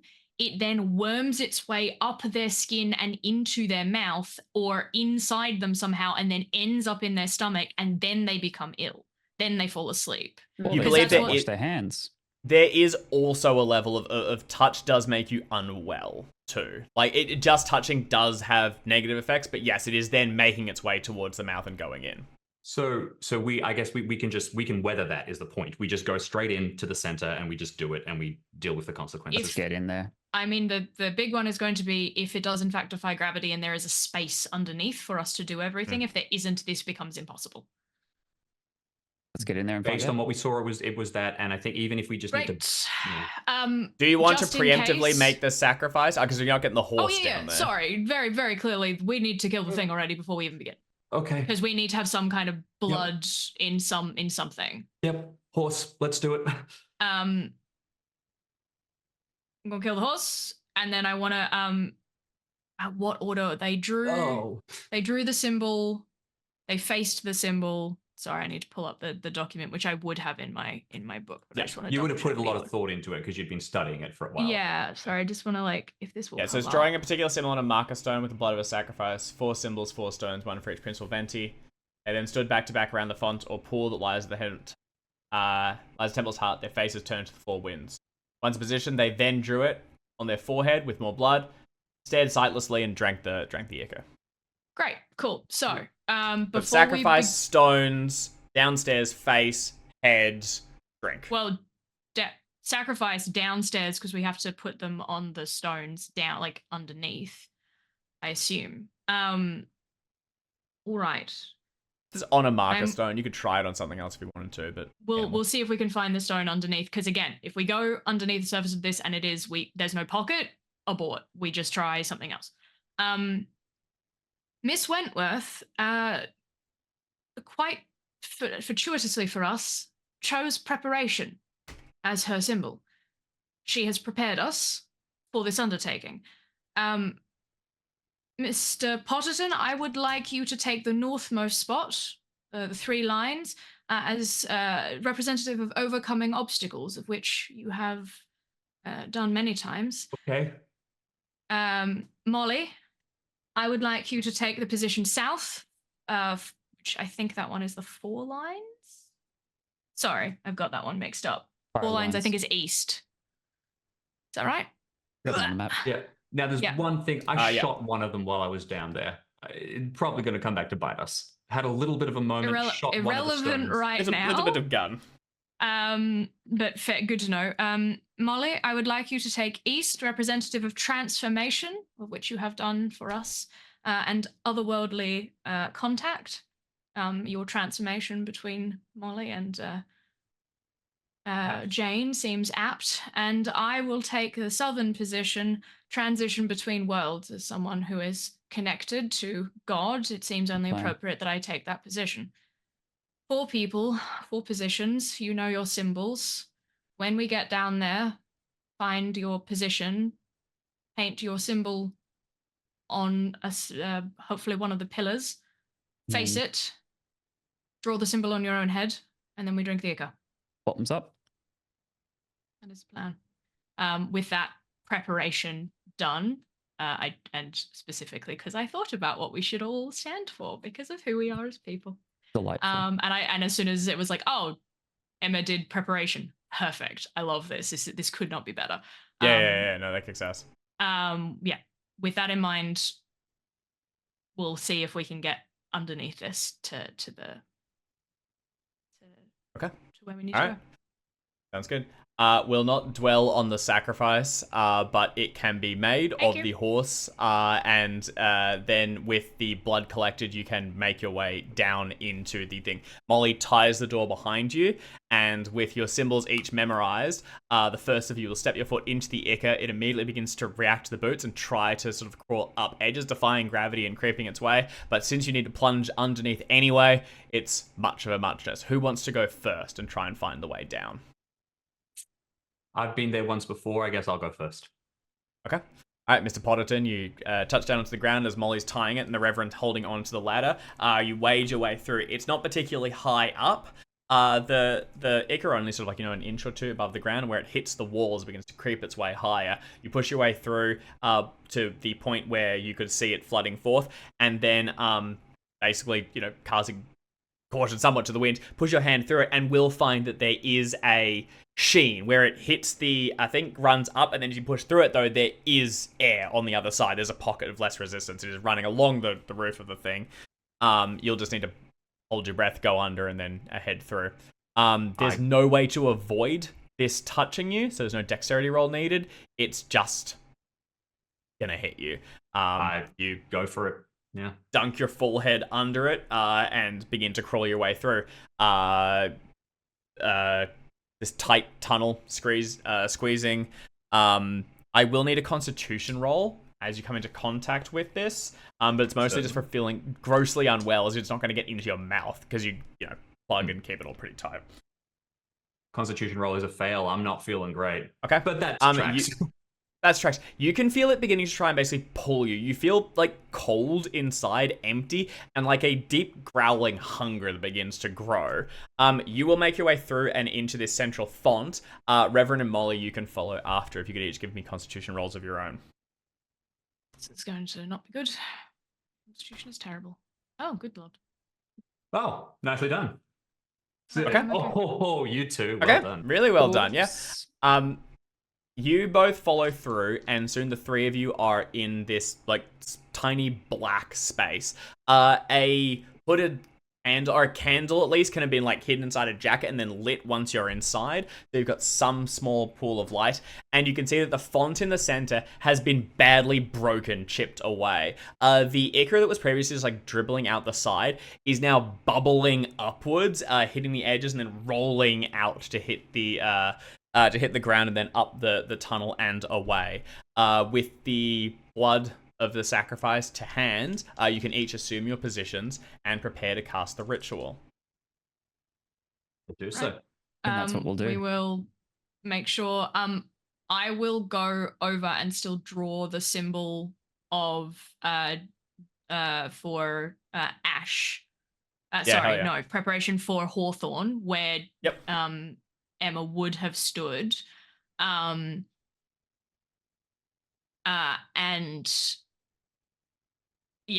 just to sort of like have that element still be present, knowing that she has completed part of this already. I Still don't. counts. Weird question. because this would Yeah. have probably actually been a thing that happened in the time period, would I, by any chance, have something of Emma's on me that she might have given me, like a lock of hair or like a handkerchief or something as a Yeah, token I think of you carry some affection? token. In that case, what I will do to represent her in this is take that, and if it's something like hair, I will like smear it into or like use it as mix it into the blood to sort of have that be something for this ritual to tie to another person, like a physical thing. So to the best of our ability, we are kind of telling the magic, this is the thing we want you to call upon when this Yeah, ritual is yeah. happening. Um, I love that. yeah. Yeah, I do And too, the then rules. we'll get everyone. Did the order seem? I think we established the order didn't really matter. Or at least the numbers on the things was not indicating an order. No. I would also like to take the time, if there is an ability to do so. If I do not see the symbol of that circle with the line through it and the things, the little wings on it, is there space enough to circumvent the font and draw that symbol around the font and sort of like indicate where the lines would be, so that the line goes north-south and those little divots sit east and west and we each stand on a point. Adding it onto it. As in, so Yeah, if the font is in the ground, Mm-hmm. drawing it literally like on the ground around hell it. yeah. So Yeah, like yeah. obviously I can't draw the line directly through it, but I can indicate like the line goes through the font. 100%. Yeah, you can and do I it. will You can add that. stand, and like the northmost person stands at the top of the line, the southmost person stands at the back, the end, the other side of the line, and then the other two people will stand in the center of those two curves to sort of like indicate that we're all connected to this font, as well as because we want to still be connected to it when facing outwards. I don't know. I'm kind of improvising a little, but I'm trying to bring as much of what I think is relevant. Yeah, your knowledge of the 100%. So that is kind of what I heard in. So you are adding some elements to this that aren't present. What is your intent with these reinforcements to the ritual? Is it like further protection for ourselves? Is it taking some control or possibly redirecting the force within it, or trying to change the ritual? It is weirdly, the intention for this is to show whatever is on the other side, because clearly there is something that these people were communicating with, either because they were keeping it contained or because they had some connection with it. This ritual we know has been partially done, but it's almost, if I had had time, I would have gotten us red cloaks with hoods. I would have like tried to deck us out to the point where it was like, we are the original people. We are the people who like know this better than anyone. We are the people you should listen to, not these false believers who come in with like with half understood symbols and meanings, essentially representing like we are the descendants of the Tilliri for whom this was instigated. Yeah, hell yeah. So that the thing on the other side knows its own or recognizes. So like the reinforcements are far more about trying to connect with the truth, with the like verisimilitude of the situation more than anything else. It's obviously, I'm making an assumption that the ritual by its very nature somewhat protects the people who are casting it, or does something for the people who cast it. You know, we have overcoming obstacles and like all of those elements. And though we cannot burn them, I will call, if I know what the names of those things were, I will call them both in English, in Latin, and in the language that they were written in, like invoking those as elements of the ritual as well. I can't burn them, but I can do the next best thing, which is to just evoke them in mind. That's awesome. Kind of just big modern new age witchy vibes. Nuin, Ash, I call upon you, the transition between worlds to like aid us in our travel, etc., etc. That kind of thing. It's amazing. As the Reverend paces around the room and makes these preparations, setting you to your places, inscribing the symbols, adjusting things, and adding further symbols to the ritual, Miss Molly and Mr. George, what are the two of you doing? Are you just readying yourself? Are you like checking like Mrs. Wentworth mentioned she brought like weapons through? Like, are you doing any preparations, or are you just ready to go? Guns Get loaded, ready for your knife at the weapons to ready. look shit and work fine. Yeah, ready every weapon. And I'll also, just before we go in, because I know that we've gotten exposed to the stuff, as we did for Miss Wentworth, hit us with a dose of the stimulant, possibly. Oh, okay. Yeah. Yeah. Cool. Okay. I will also make sure that everyone, because I did have 4 of those emetic vials, I will hand one to each of these two, so at least you have it on your person for when you wake, so that you Right. can expunge this if we are unable to do so in the dream world. Yeah, Yeah, Emma hell yeah. mentioned something about weapons turning into, ancient weapons. I've got 2 knives. Maybe I'll tape them together, one after the other, make a bigger knife, and then that'll be big enough to turn into a sword when I get there. At a minimum, you might just end up with a cool double-bladed thing, like one of those weird, like, was it the Ooh. S-shaped thing that the snakes used? Yeah, It's yeah, more You yeah. might end up I with 2 can't knives remember, tied yeah. together with whatever they bit of used to tie string. shit together in Well, medieval string. times. Yeah. But then I'd have some string in the other world. Then you you'd know, have you some never know string. when And string hey- comes in handy. What I might do That's exactly quickly right. is I just on the hilt of my sword scratch from the direction that I'm pointing or something, like a loose kind of compass situation, or if I have a compass on me, try and just like make sure that the symbols, so that we can potentially help navigate when we're there, or if Yeah. I have paper, So perhaps north scratch a is the loose map. symbol of like north will be the symbol of ivy, etc. Yeah, that sort of thing. Cool. Oh, yeah. We're trying love it. to chalk zone this ritual. Yeah.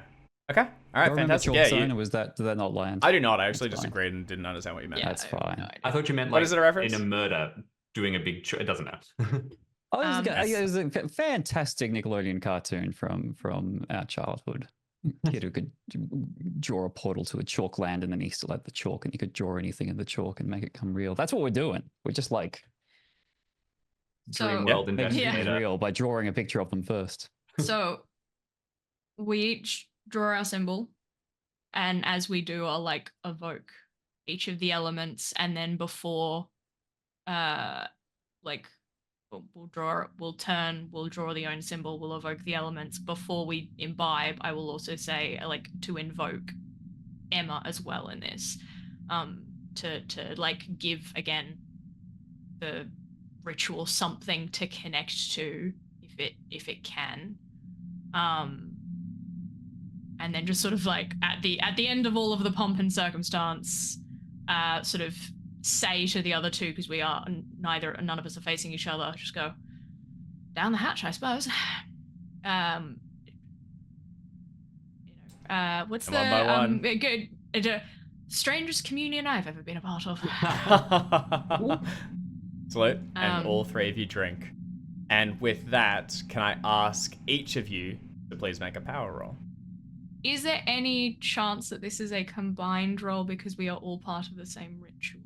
That you have done a large portion of the ritual. This is factoring something else in. This is the 3 of your powers linking together. So this is going to be for each of you.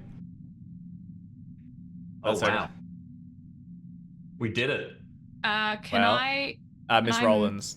Nice, Well nice. done. I would like All to good. make mine a hard if I may, because I think I'm 2 off a hard Okay. success. You can do Yeah, that, we all yep. get a hard. That- Is that enough that to bring will- Emma in? That will factor. Okay. I see. The three of you. Yeah. Spending that will 'Cause I definitely can apply. possibly make mine an extreme if I have to. It's I just keeping rather you not. all in the same band will do more. I think Yeah. just take the hard. I don't need you to spend the life for the extreme. Okay, all of you take this draft, and as it flushes through you, you feel a sense of almost like weightlessness, as if your physical self is significantly lighter and then beginning to fade away. And as sleep begins to cloud across you, you are drifted away and everything fades black. We're going I just to realized one thing that I probably would have prepared for and didn't Yeah. think about until just this moment. So I'm fine if you're like, you didn't think about it. yeah. No, you've been pretty thorough. I know we're all about to fall asleep.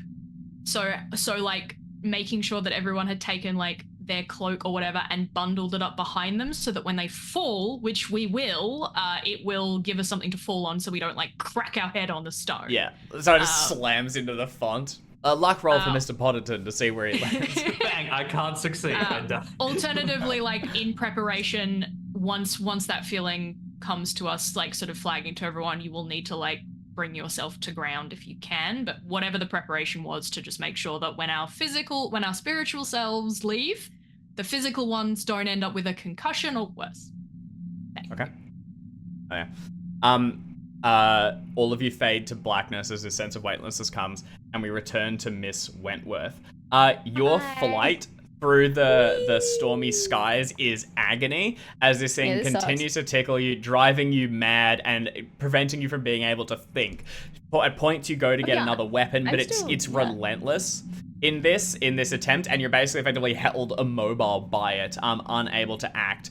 You coast past Tarryford and heading towards the Pendelhaven Woods where the storm grows only wider. Eventually you realize you're beginning to see something, a mass along the horizon brought through the storm, and eventually when a crack of lightning and then a roll of thunder rushes past your ears, you can see that there is a huge billowing cloud rising out from the gardens behind the Northlake estate, and as the night gaunt shifts its wings to coast around, it drives you towards it.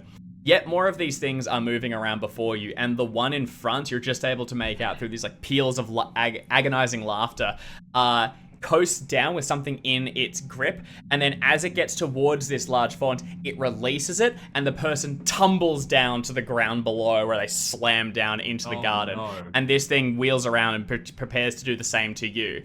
In the garden, you can see two figures are standing with their hands raised before this like huge billowing storm, and at the base of it is Elizabeth, with her head back, her mouth open, and the storm pouring forth or into it. You can see that on her head is inscribed the symbol that you've drawn, that the Reverend has just drawn around the font, that sort of like ripple shape, and the two cousins also have it inscribed on their head.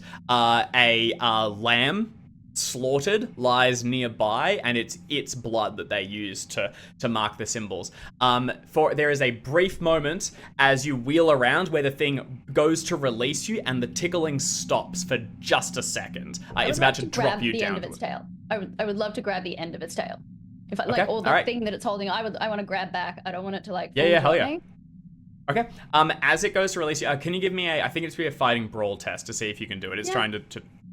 Or just a strength to I just want to hold on. Basically, what I would like to happen is if it drops me and I'm holding onto like the end of it, the drop and then the sudden stop is gonna pull it down, and then I can like not get like seriously yoked. Hell yeah. Go ahead and I think this is gonna be a fighting brawl roll. It's trying to resist this and knock you forth from it. Just raw strength isn't quite enough to control it. Nah. You try and hold it, but it lashes out, and you grab it for a second, but then slip the edge, the razor sharp tip of its tail slices the palm of your hand, and you tumble, free falling through the sky and dropping rapidly to the ground below. You spiral once. Out of just pure spite, can I make a luck test to see if I can like clip it on the chin with it, like as I like am struggling dropping? I just really hate this thing. Yeah, you want to just give it a lash out kick to go down? Yeah. Oh yeah, sure. Go ahead and give me a luck roll. I'm a kicker. No, that's alright. Tumbling end over end, the thing wheels around towards the side. You do one full circuit where you can see the sky up above you, and then as you round again, you can see the crumpled bodies of other corpses or people that have been dropped below. Not all of them dead. You slam into the ground, immediately taking 7 damage. Cool. No. As you break bones and crumble towards the side, and you are in the center of the trio. The two Northlake cousins are chanting in some language you do not know, invoking great powers from beyond. And as this like intense cold washes over you, you can see Elizabeth looking down towards you, pouring smoke coming out of her mouth, and you can see a deep hunger inside her eyes. Is that a major wound? Yeah, because you might check like situation. That's yes, and we need to now see where you are. 10 minutes later or something. Very dark. Is that a major wound for you, Miss Wentworth? Oh, okay. oh, yeah. Can you please? Are you incapacitated? Does it bring you to 0? No. Okay. Can you give me a Constitution roll? Oh, Okay. You are not knocked out, but you are very close to incapacitated. As you can broken limbs, can't really move. You can still speak. You can try and move, but every sort of like even just trying to inch yourself forward is agony. That's okay. What I would like to do. Oh, this sucks. Oh, this sucks so much. What I'd hate to do, but I'm gonna do anyway. Is there somebody? Because you said there was a whole pile of people here. Is there somebody dead next to me who is bleeding? yeah. Yeah. Good idea. Loads Is of there them. the blood Absolutely. of a dead? Can I move enough to get the blood of a dead person on my finger and draw this? You can get your own on my blood. forehead, just in case. Well, I'm not dead, so I'm not a sacrifice yet. Oh, I see. Yeah. There's someone nearby. You can get it. You inch your way through, try and find it, and then painfully, piece by piece, you go to draw the symbol on your head. You need some of the ichor, and you can see that they have a bowl of it by the slaughtered lamb nearby, which is sort of bubbling and rising up and out. If you want to, you can try and get to that. I would try and get to that. I would also check my person to see if in the expulsion of shit, although if there was anything left on me, it would have crawled into my mouth by now, so I'm gonna say that that's a no, but yeah, I'm gonna try and get to the bowl. Okay, all right. You begin to you try and crawl yourself towards it, inch by agonizing inch. And as you do, Elizabeth, seeing you, is going to say, "Emma, don't help us." Help us! And each time she speaks, the mouth closes for a moment, the smoke stops, bubbles around her cheeks, then when she opens her mouth again, it races back out and into the sky. The others continue to chant, but you see the sister, Diana, glance down at you for just a moment. Like, they're still chanting, but she's noticed you there. They might not be able to break the ritual. Look, they may not be able to, but until they tell me how I can help, the only thing I can do is what I know to do. Okay. And I'm not in a inquiring or yelling state right now. I'm not having a conversation with them. If they tell me to do something and it makes sense to me, because I care about Elizabeth. If she tells me to do something and it seems reasonable to me, I may consider it, but I'm not conversing.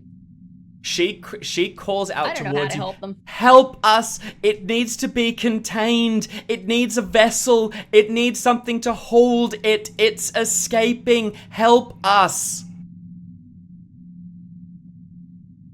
Cool. Can you Okay. keep going with the bowl? All right, you get towards the bowl, painfully get it, reach it towards your lips, and try to drink. Can you please give me a power roll? Okay. You drink it. Cold, like sweat, rolls over you. You feel your own body cramp with hunger. Your empty stomach roars and appears to try and twist itself in circles, but then agonizing, nightmare-filled sleep begins to creep up towards your eyes, claw your lids shut, and drag you away. We go to the other three who are swept into... I don't know how to give her a vessel. I don't know how to do that. I don't know what she wants. Yeah. We return to the others who have been swept away in a much more peaceful transition. Everything fades towards darkness. And then when you open up, the three of you are standing centrally in what was this, like, the place that the Reverend's been before when you had traveled with Georgiana, that, like, barren area, gem-studded sections in areas. And the zone that Emma described, that forest is gone. Instead, in the sky, roiling above it, is this huge congealed mass that appears to be squeezing itself just now into a razor pin point and pushing itself through a crack.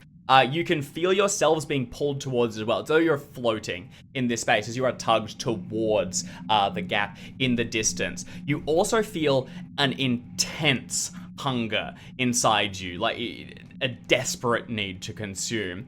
And this thing above you, you are keenly aware in that awe-inspiring thing of being in the presence of God, in the most holy cathedral you can imagine, except this thing is moving to escape, and it will leave this space back into your own world. Drawn through and into it, you're being to be like pulled into its orbit, naturally filtering away. You still have these symbols imbibed on you, and those sort of makeshift weapons that you've created are held in your person. Great. What does it look like? Yeah. You got a hard roll on your power, Molly. Yours has sort of remade itself into some form of like large sword. Heck, I don't have any sword skill. As you might. No, the knives are fine. Knives are fine. Knives are fine. They still Can use it the just be skill a that's. large knife instead of a It's a standard? big It would knife. be like a machete, like one of the. You know how like you get. Yeah. It's a knife is like a D4, but then if you pick the large knife, and it's like a D6 or a D8 or something like that. I can't remember which one it is, but there's specifically large knife, and I know this because I've taken the knife skill a lot. And then it still uses a crawl. Yeah. Yep, that's the reason.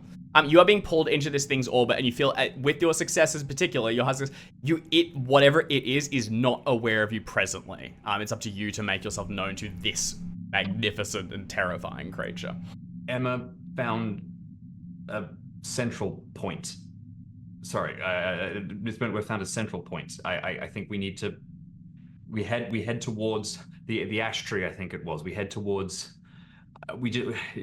We should be able to just feel the pull, follow the pull, basically, but not towards the main thing. Is there another tug that we feel in another direction towards something else?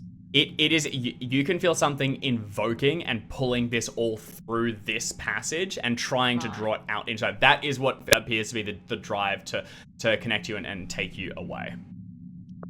Well, that said, Miss Emma mentioned there was a temple space. It was like something that had like built a structure that had some like designs inside it. There is also the cool font of like Mercury somewhere that you could try and locate. Otherwise, and with the trees gone now, and your like seemingly floating thing, you can will yourselves in directions. You might look to find those. I would have had on me my crucifix. Yeah. Has Ooh, that very symbol cool changed? Is it no longer a crucifix? Is it something else in this world? I leave that to you. I think it very reasonably could have. You're right. It's like a dream space. Even like nightgowns and things weren't. I believe a crucifix could still exist, but it's up to you. You could have reconsidered it as that like rippling shape if that was what you believed to be more. I think my key like thing, and I don't know if I have an answer for this, and I'm not sure if it's because I miss sessions or just because we don't have an answer to it. Is the thing in the sky like, is that what was being contained? Yes.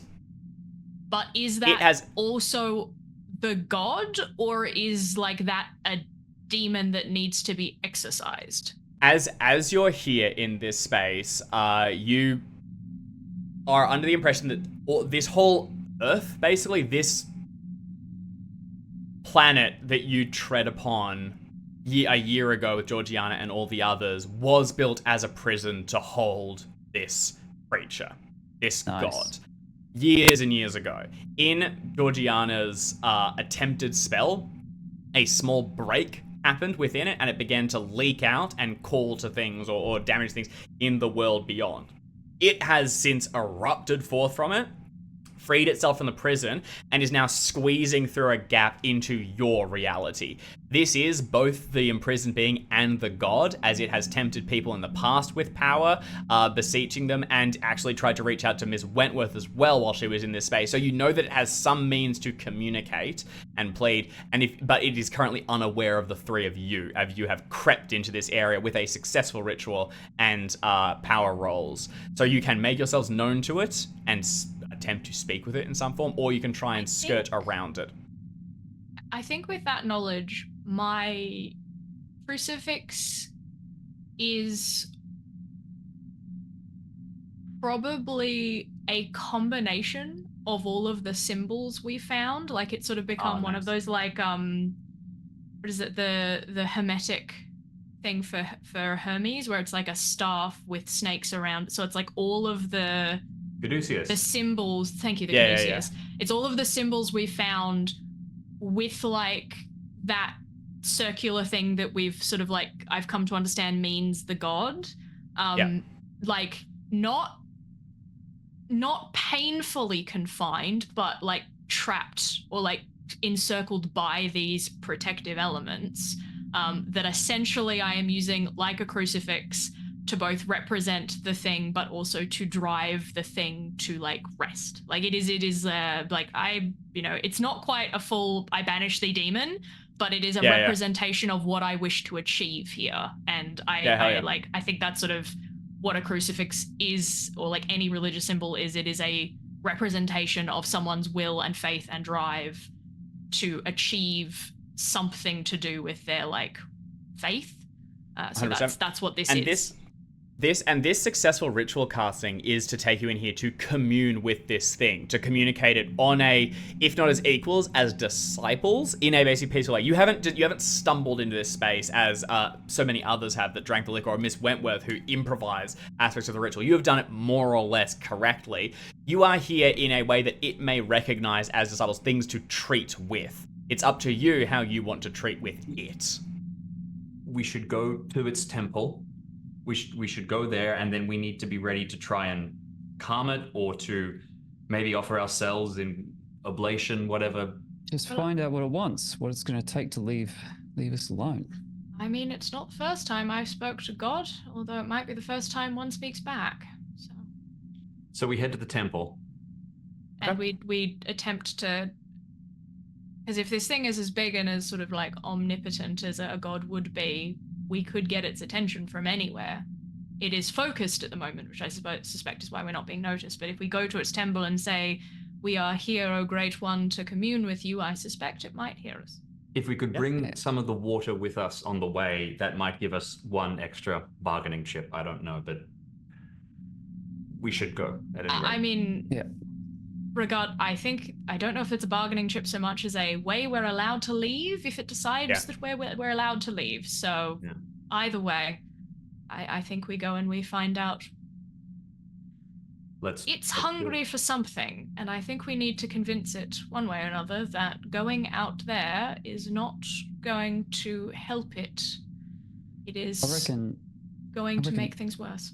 I reckon the other thing is, if the Northlakes are getting themselves involved, there's not much we can do, in this world or with something as big as that, but we can do something with Northlakes. And if it likes the Northlakes, we say we're going to help the Northlakes. And if it doesn't like the Northlakes, we say we're going to deal with the Northlakes. And either way, we just want to get in its good books so it leaves us alone, right?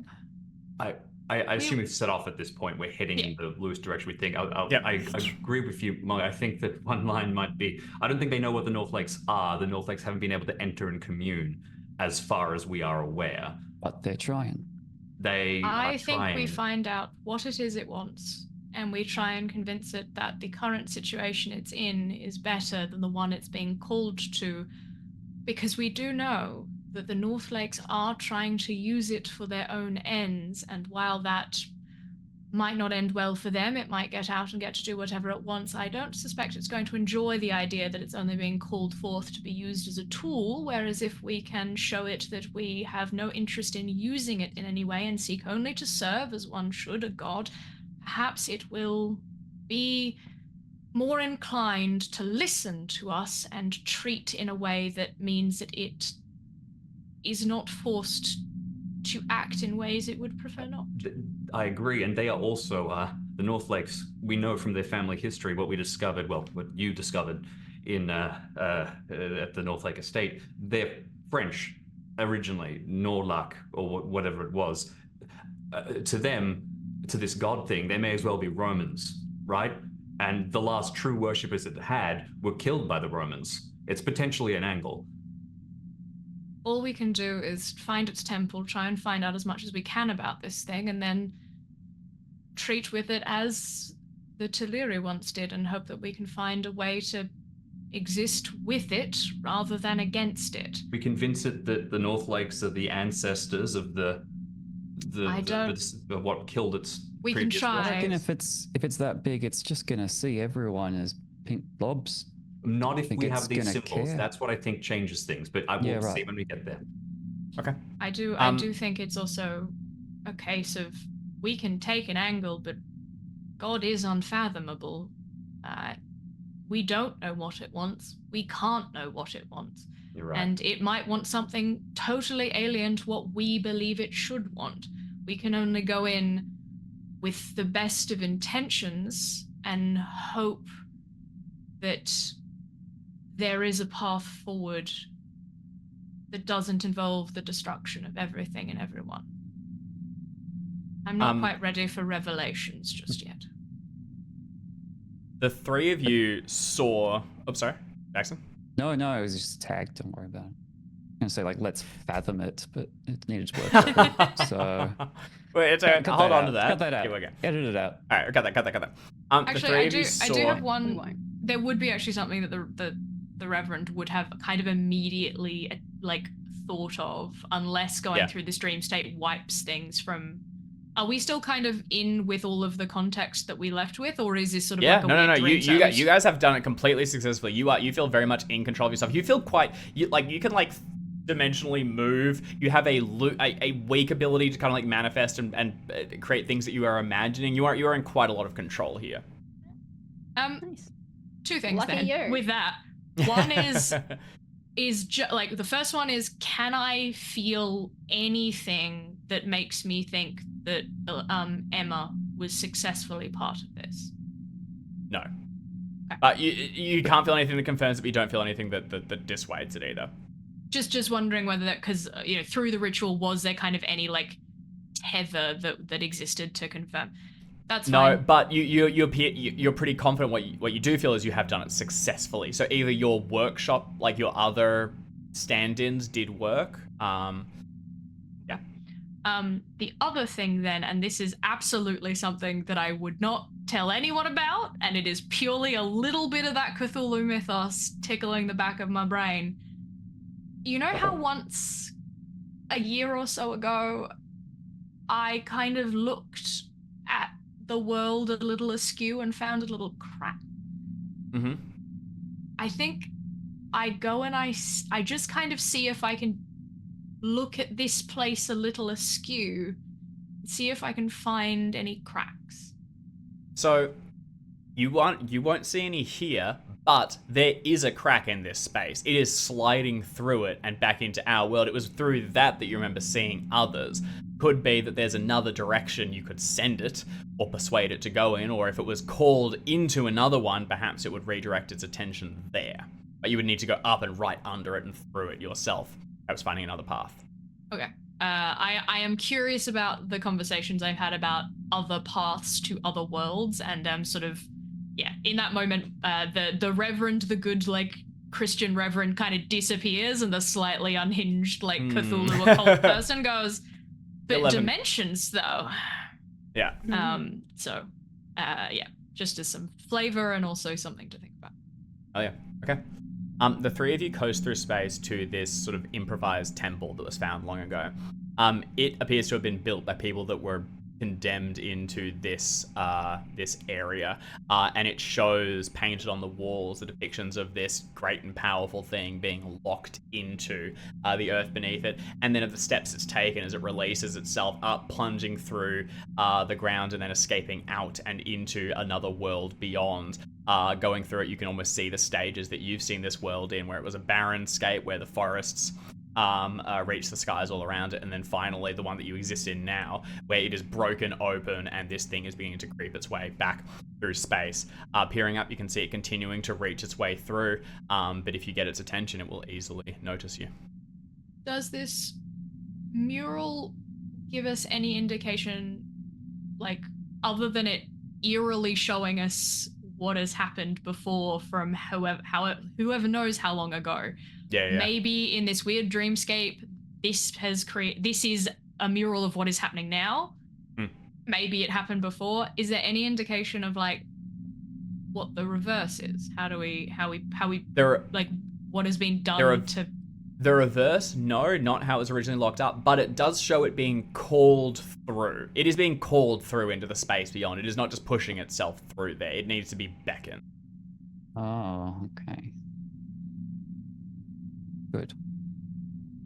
Is the Mercury pool that you mentioned here, or is that a different thing? Sorry, It someone is in a mentioned different Mercury pool and- location. No, that's right. You are in what you believe to be like sort of like under Tarryford. This would be about where the 4th Inn is, more or less. So that's why you arrived right nearby it. The Mercury font is to the south, underneath where it currently exists, pulling itself through the hole. It is to the what you believe to be the south, roughly. So actually, it's like right underneath where that thing is. Cool. Is there a connection between it and the ash tree then? Sorry, I realize like I missed 2 sessions and I feel like there's a lot of like threads that I've suddenly lost. So I don't know. Do you want me to? Can I make like an ideas roll to just kind of go, the fuck is the connection? To the ashtray? Yeah, like you can 'cause make, the yeah. Give me an intelligence roll. Yeah, give me an idea roll. Okay. Oh my goodness, rude. You Couldn't have failed that believe when I me, went mad. Underneath the ashtray is where one of the symbols was contained. It does not appear. It was just where things were holding and where long ago they buried these things, connecting them to a subterranean temple. Okay, cool. It's That's not fine. represented necessarily in this space. Fine. I mean, I don't know what else to do except to call this thing and try and. You are here. The ritual has brought you in a space to commune with it. That is what the ritual does. It allows you to come in and speak with this thing.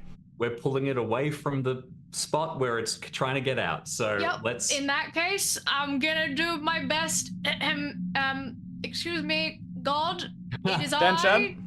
Yeah. You No, are the what's priest. the You're gonna have the best shot at doing What this. is that? There's like a line from literature, which is or possibly a rock song that's like, "Hello God, it's me, someone," and I cannot think of it off the top of my head. But there is like fully like a line from something. Hey, Sam. If someone could Google it and Margaret. find it, it's Hello, God, tickling the it's back of my Margaret. head. I think it's Ellen. Ellen DeGeneres had a bit. Phone calls with God. That might be it. Yeah. Oh God. You there? It's me, Margaret. Yeah. yeah. That. Okay. Alright. Yes. Hello, God. It's me. Can we chat? Yeah, you cough and abandoning the sort of like the almost.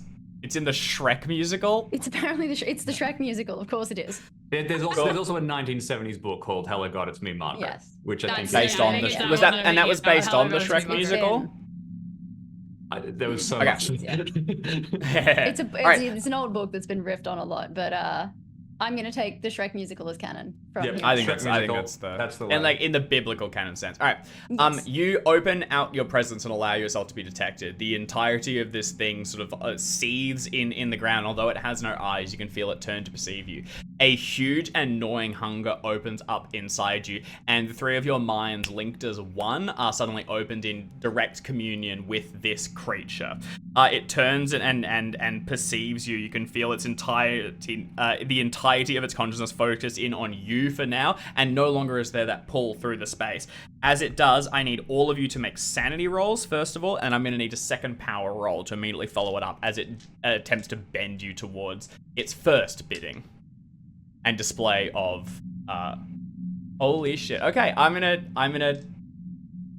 gonna notice that. How many- Hold on, Into Reverend account? 2. Molly. Critical sanity. I've Sorry, just had science. enough of this. Actually, sorry, I don't need powers from the 2 of you. I'm in load mode. Sorry. Yeah, no, that's all good. It rolled. Oh, there we go.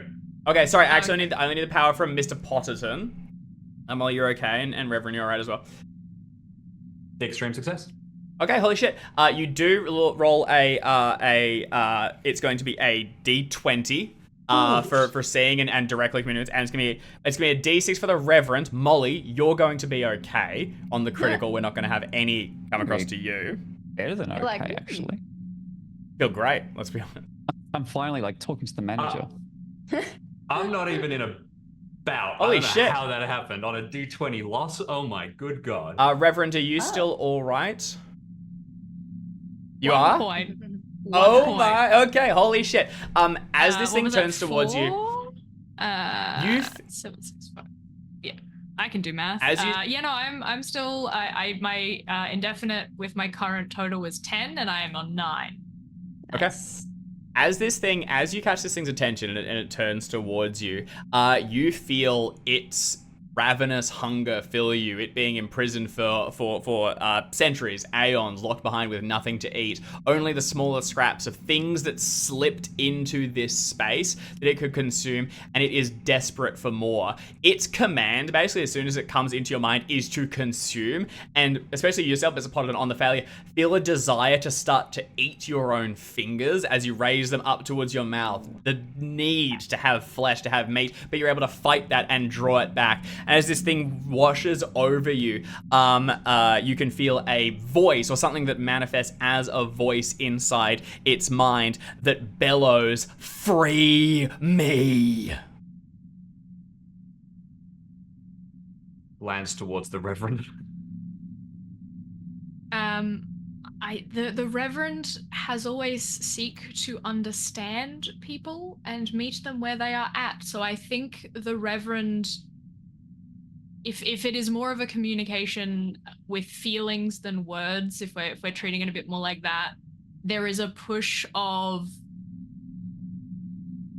I want to help you, help me see that this, like, if you leave this place and go beyond, while there are things to consume, there is not enough for you there, and there will be like pain, and You'll still starve.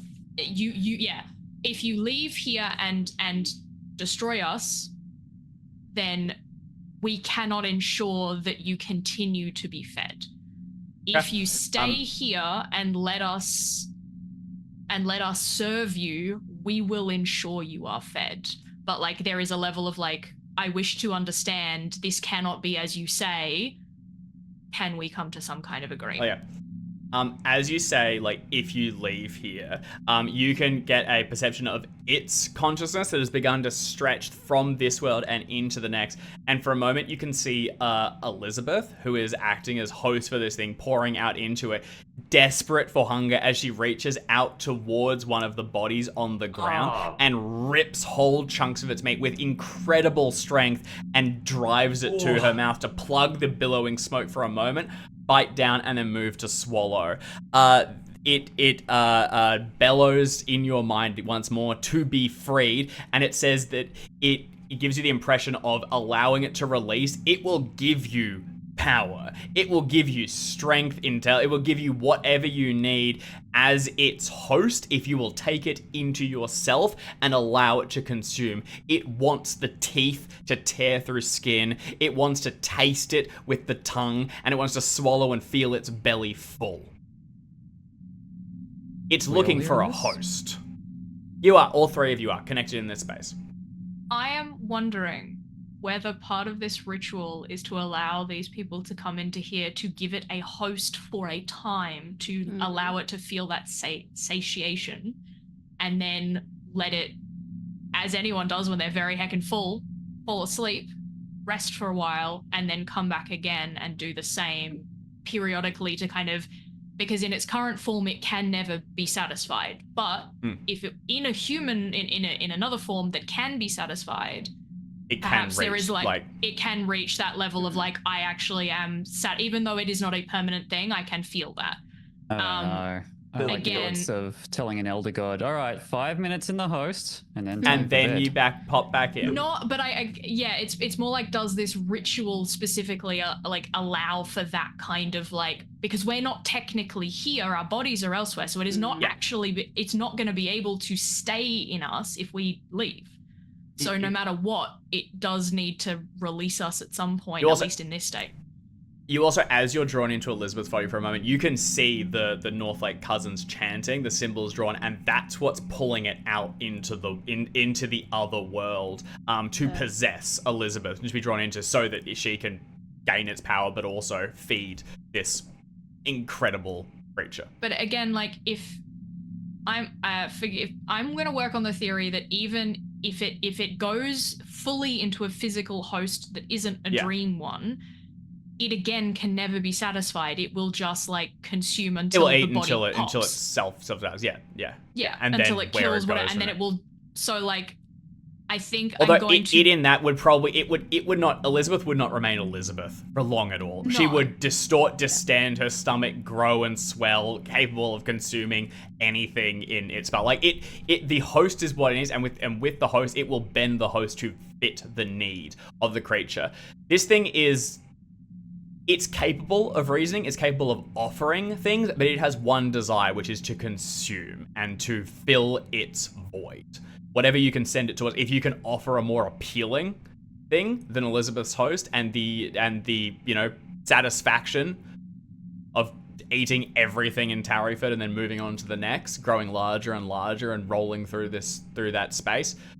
You are aware of other like voids that you could try and divert it to, other worlds where it could become that problem. You could try and sever that connection so it gets trapped in here, although if you're in there with it too.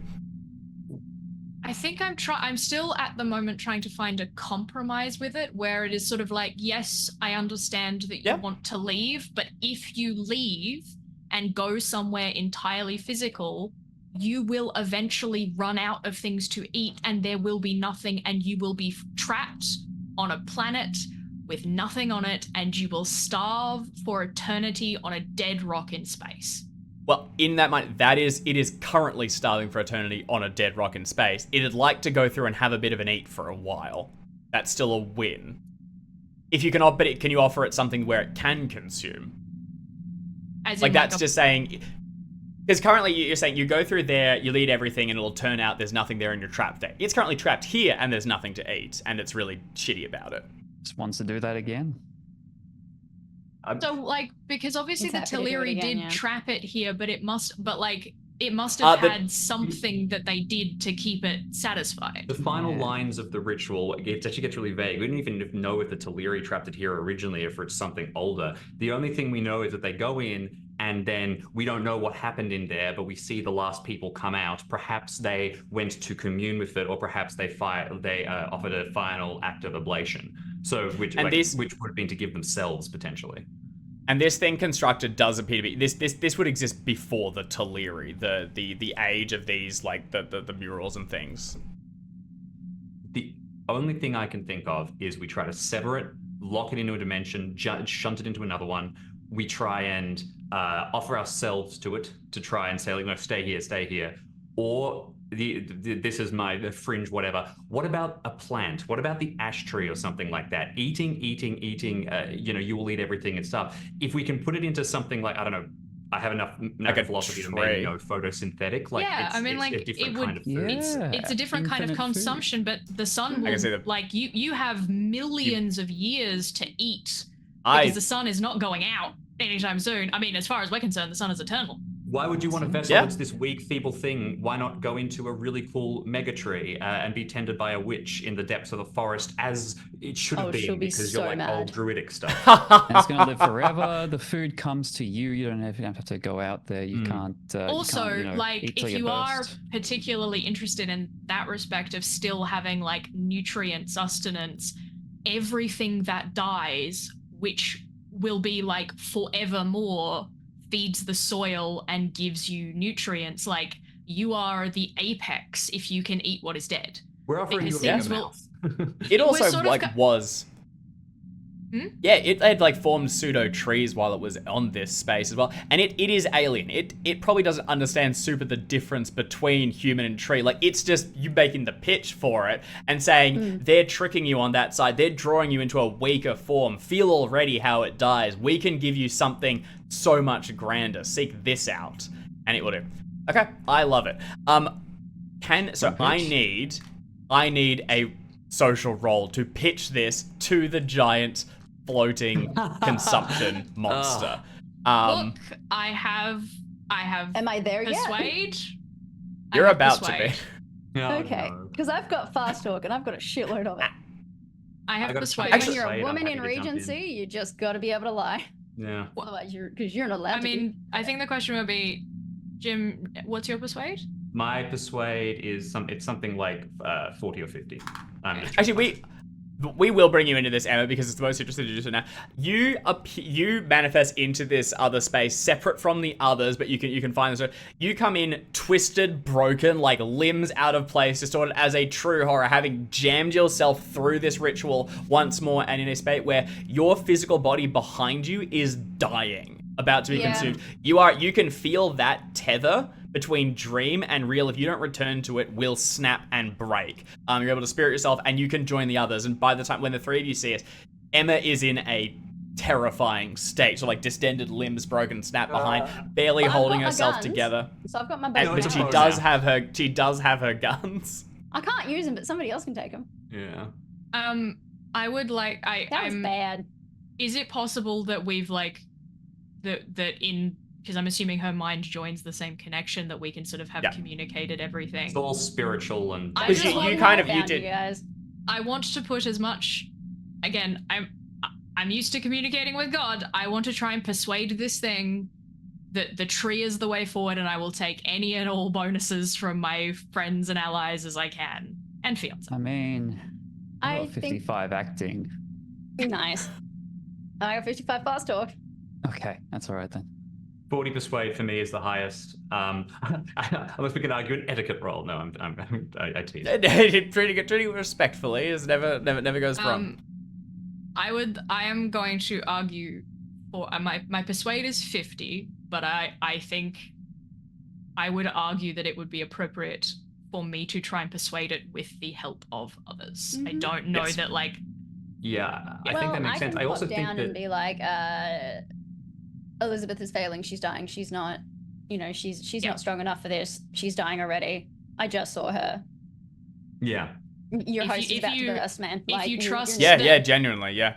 And also, like, I don't believe that, but I'm lying. Yeah, that works. Yeah. I'm saying, and you have seen it. You come through from it. You could say it's being deceived. These are people working against its intents. You could be acting in like cultist adulation to add your acting stuff. Like doing the appropriate. We're just good. Well, they're just using the symbol of the entity itself to try and bring it forward. They are not believers. They are not reverent, people. They do believe in it because they're bringing it up. But yes, but they're not going. They didn't do the beat it on equal ground. They're breaking the prison open and giving it something to go into. That is what it wants. But you've come here more on an equals thing and in a space where there is discussion, if for lack of a better word. I think that the line we're trying to walk, with everything that's people said, is we are not against you getting out necessarily. Like it is more, it's more about like you're being tricked into a form that can be controlled, and we want to give you the freedom to exist for aeons. Yeah. Because as far as we know, the sun is eternal. At this point in history, sun ain't going out, and we're like, you will be fed, you will be fed by the stars themselves. As long as a star burns, you will feed. As long as So that the line we're walking is, go, just over there. Just touch grass. There's a great app. One of your symbols is right near it. You'll find it super easy because your symbol's already carved on the rock that's underneath it. Just look to the left. It's being pulled into that, and then it's going to the woods. Yeah. You broke the one under it, I think, not the can stone that was on top of it. Yeah, that's fine. But we didn't necessarily manage to break it either because they, I think, fell asleep before they could break it potentially. Oh, yeah. They were definitely told to break it. And but there's the one underneath which has the specific symbol that you got in your head, and then there's the one above it, which is the circle ripple one, which is what they're using for their ritual. Yeah. And it's where the Northlex already are. And I just like that it makes sense and kind of the last time it spoke to anything, it's like a little druidic aspect to it. I don't know. I love it. I think it's awesome. Okay. All right. It's like Reverend? you could eat meat now, eat sunlight forever. Hello. How much better is that? That is. Can you go ahead and give me that persuasion roll with a bonus I really dice? feel like a 50-50 shot just makes perfect sense for this goddamn game. So let's go. All right. Okay. Strong start. All the luck here. This feels like the roll of the session. All right. I am not allowed to luck to a critical. Fun thing is I could. Do you have that much Okay. luck? I have 37 points of luck. Holy Wow. shit! You Nat have force the bonus. four. You have the bonus dice You do have a bonus die. All right, let's try. because The the others are bonus. assisting you. Same. Consistent. The extreme Good would assist. Good assist, Jackson. beats you on its level. This is So I can't and critical through- it, but I can extreme it. Yeah. you can extreme it, and because you are still giving it a host direction to go into. It's also is in the back of your minds. There's also it would reshape Elizabeth. There's still the tree to possibly worry about, but that's a tomorrow problem. That's not a right now problem. It's got the symbol on it, so it'll be able to find it easily. And the case for consume like sunlight eternally is amazing for it. Good. And it like wants like physical things to feel the act and feel full. This will give it that as well. It will give it the ability to eat, which And is I think, important, like, just in a different form. I think there is a level of like that while the like we're gonna save the world by feeding it sunlight is lovely, there is fully an undertone of the Reverend being like, death happens, and when it happens, anyone buried will be buried by your tree so that you may have that as like. And the thing is, if you consume humanity, there will be nothing, like at a certain point it'll end. If you consume what has already died and allow this to continue while you feed in this like other form, you can have food forever. It will never run out. You will always have the ability to feed. So I guess like the tomorrow problem is, and now we just gently move the graveyard to the woods, and we never really explain why everyone gets buried No one under this thinks tree and about why that there's too much. always wait, like you'd think after a certain point that those graves, like bodies buried on top of each other, would be a problem, but for some reason it's never a problem. This never is. Yeah. Disappearing. Because I'm the Reverend of the town, and I will absolutely start changing local records to make this a thing. I have a lot of religion, yo. And I got an accountant. You speak out to this great thing, and through it you invoke the idea of like the ash tree, its ability to consume and devour. Emma lends her own vision of Elizabeth breaking apart with time, and that the North Lakes are using it to get soon, power. Man, you're nearly done. Yeah, Right now. You also what's also crazy, the four of you ask nothing. You don't try to turn this into a deal or like a beseech. You don't come in. You come here in, as far as it's concerned, loyal, like servant, here to release it and direct it to its true and final path. In convincing it, it sees the tree as the superior option, and as it bulges out through this gap in the world elsewhere, back on the realm above, diverts from Elizabeth and surges towards the Pendlehaven Woods in search of the ash tree that will become its new home. Because at least 3 of us are still like relatively part of this. Can we go with it as like ushers to like help it find it, so that we continue to like play the role of like, we are here to assist you, we will usher you forth, here is your pathway, and then we will be your guardians until such time. We hitchhike out of the Dreamlands on this thing. That's probably a good idea. Can we hitch a ride to the Except that'll kill me. No. I think So, we're good to be yes. like, we're gonna do the. Oh well, yeah. I guess like, because doesn't it want all of it to go? Like, isn't that the whole Icarus stuff? That's it, right? It would pull its, as you go, you can be swept along in its wake. It has a desire to devour. It would absolutely, in almost what it doesn't really do gifts and stuff, but what it sees as apt for servants, it will happily devour you, bring you into its own essence, and you can live in the tree too forever if you so wish. If you get swept along beside it and you vanish out on the other side, you will return back to the waking world by slipping through that dream space. Alternatively, but you we can can still use the pool, yeah? Yes. And also, because you came in through here willingly and through the Great Ritual, you can leave. You can will yourselves back into your waking body. Oh, okay. Miss Wentworth Brilliant. cannot. Right. So We we will need to need get to. As it turns and slides out, Yeah. you kind of still have that connection somewhat. You can see the North Lakes beginning to lose control of it and panicking. Like, up on the surface, things are bad. You also know that is where Emma's body is, in a very vulnerable position. Yep. So as this thing's flooding out, what are the 4 of you doing with that Can now I- being the... You need to go heal my body. I can't go because I can feel that if I go back into it, I am dying. I would like to ask it, knowing that we have offered it this and have asked for nothing in return. Can I ask it for a small boon that is in line with what it wants to do anyway? No, I don't want anything from this. I don't want anything from this thing. If that is asking for trouble down the track. Pull its way through. Georgina had bad vibes. Yeah. No, yeah, I do not want, and I'm as soon as I can see the worry on Sam's face, on Samuel's face, and oh, there isn't worry. There is righteous fury at this point. Yes, and I'm just gonna shake my head.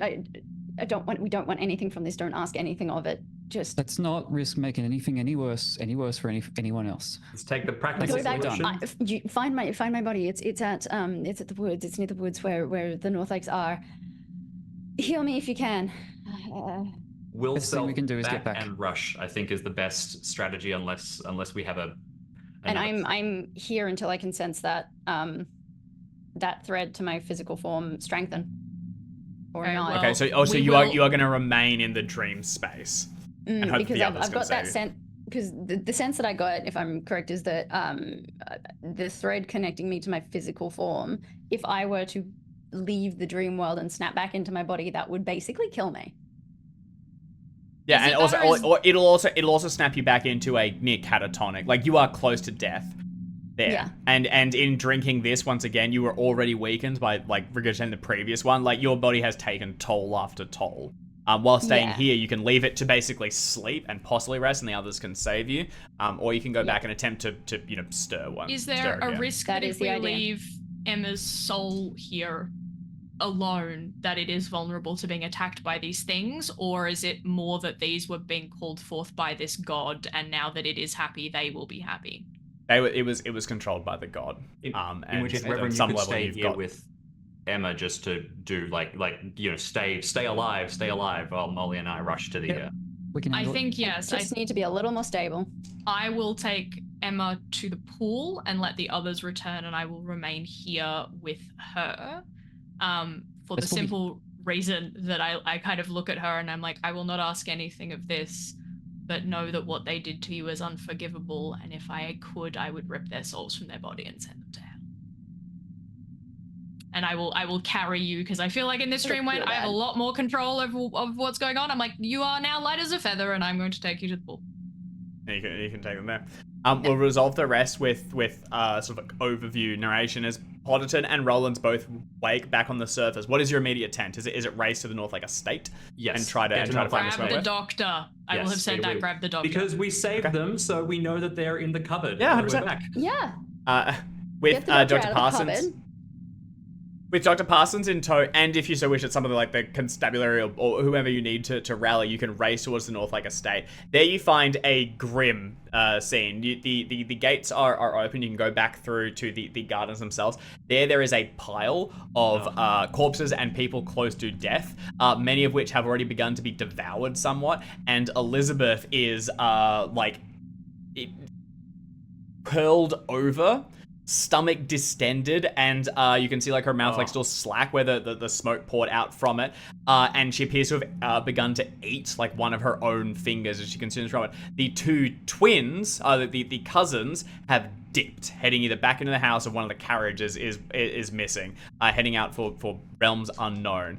You find Miss Wentworth's body in a grim state, but the doctor can crouch down and begin to tend to her, and hopefully she will at least survive the night. What are you doing with Elizabeth, or do you immediately head out after the other now missing North Lakes? Get my body. I think that's done. I think the doctor's got that. The doctor's tending to that. Doctor's on Elizabeth. God damn, that's grim. Is the implication that her mind is her mind has been broken by this thing going, and perhaps with time it can recover. You also, the two of you don't exactly know genuinely. It's but she has had the entirety of this great thing inside her, and its only desire was to consume. She got what was coming to her. I think that let's I don't think we want to just kill her.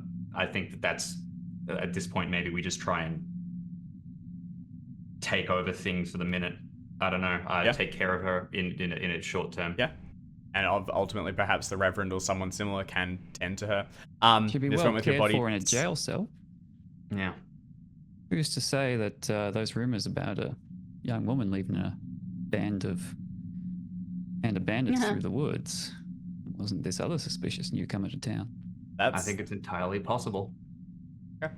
So, with Miss Wentworth's body stabilized by the doctor, the Reverend and can wake as well and join.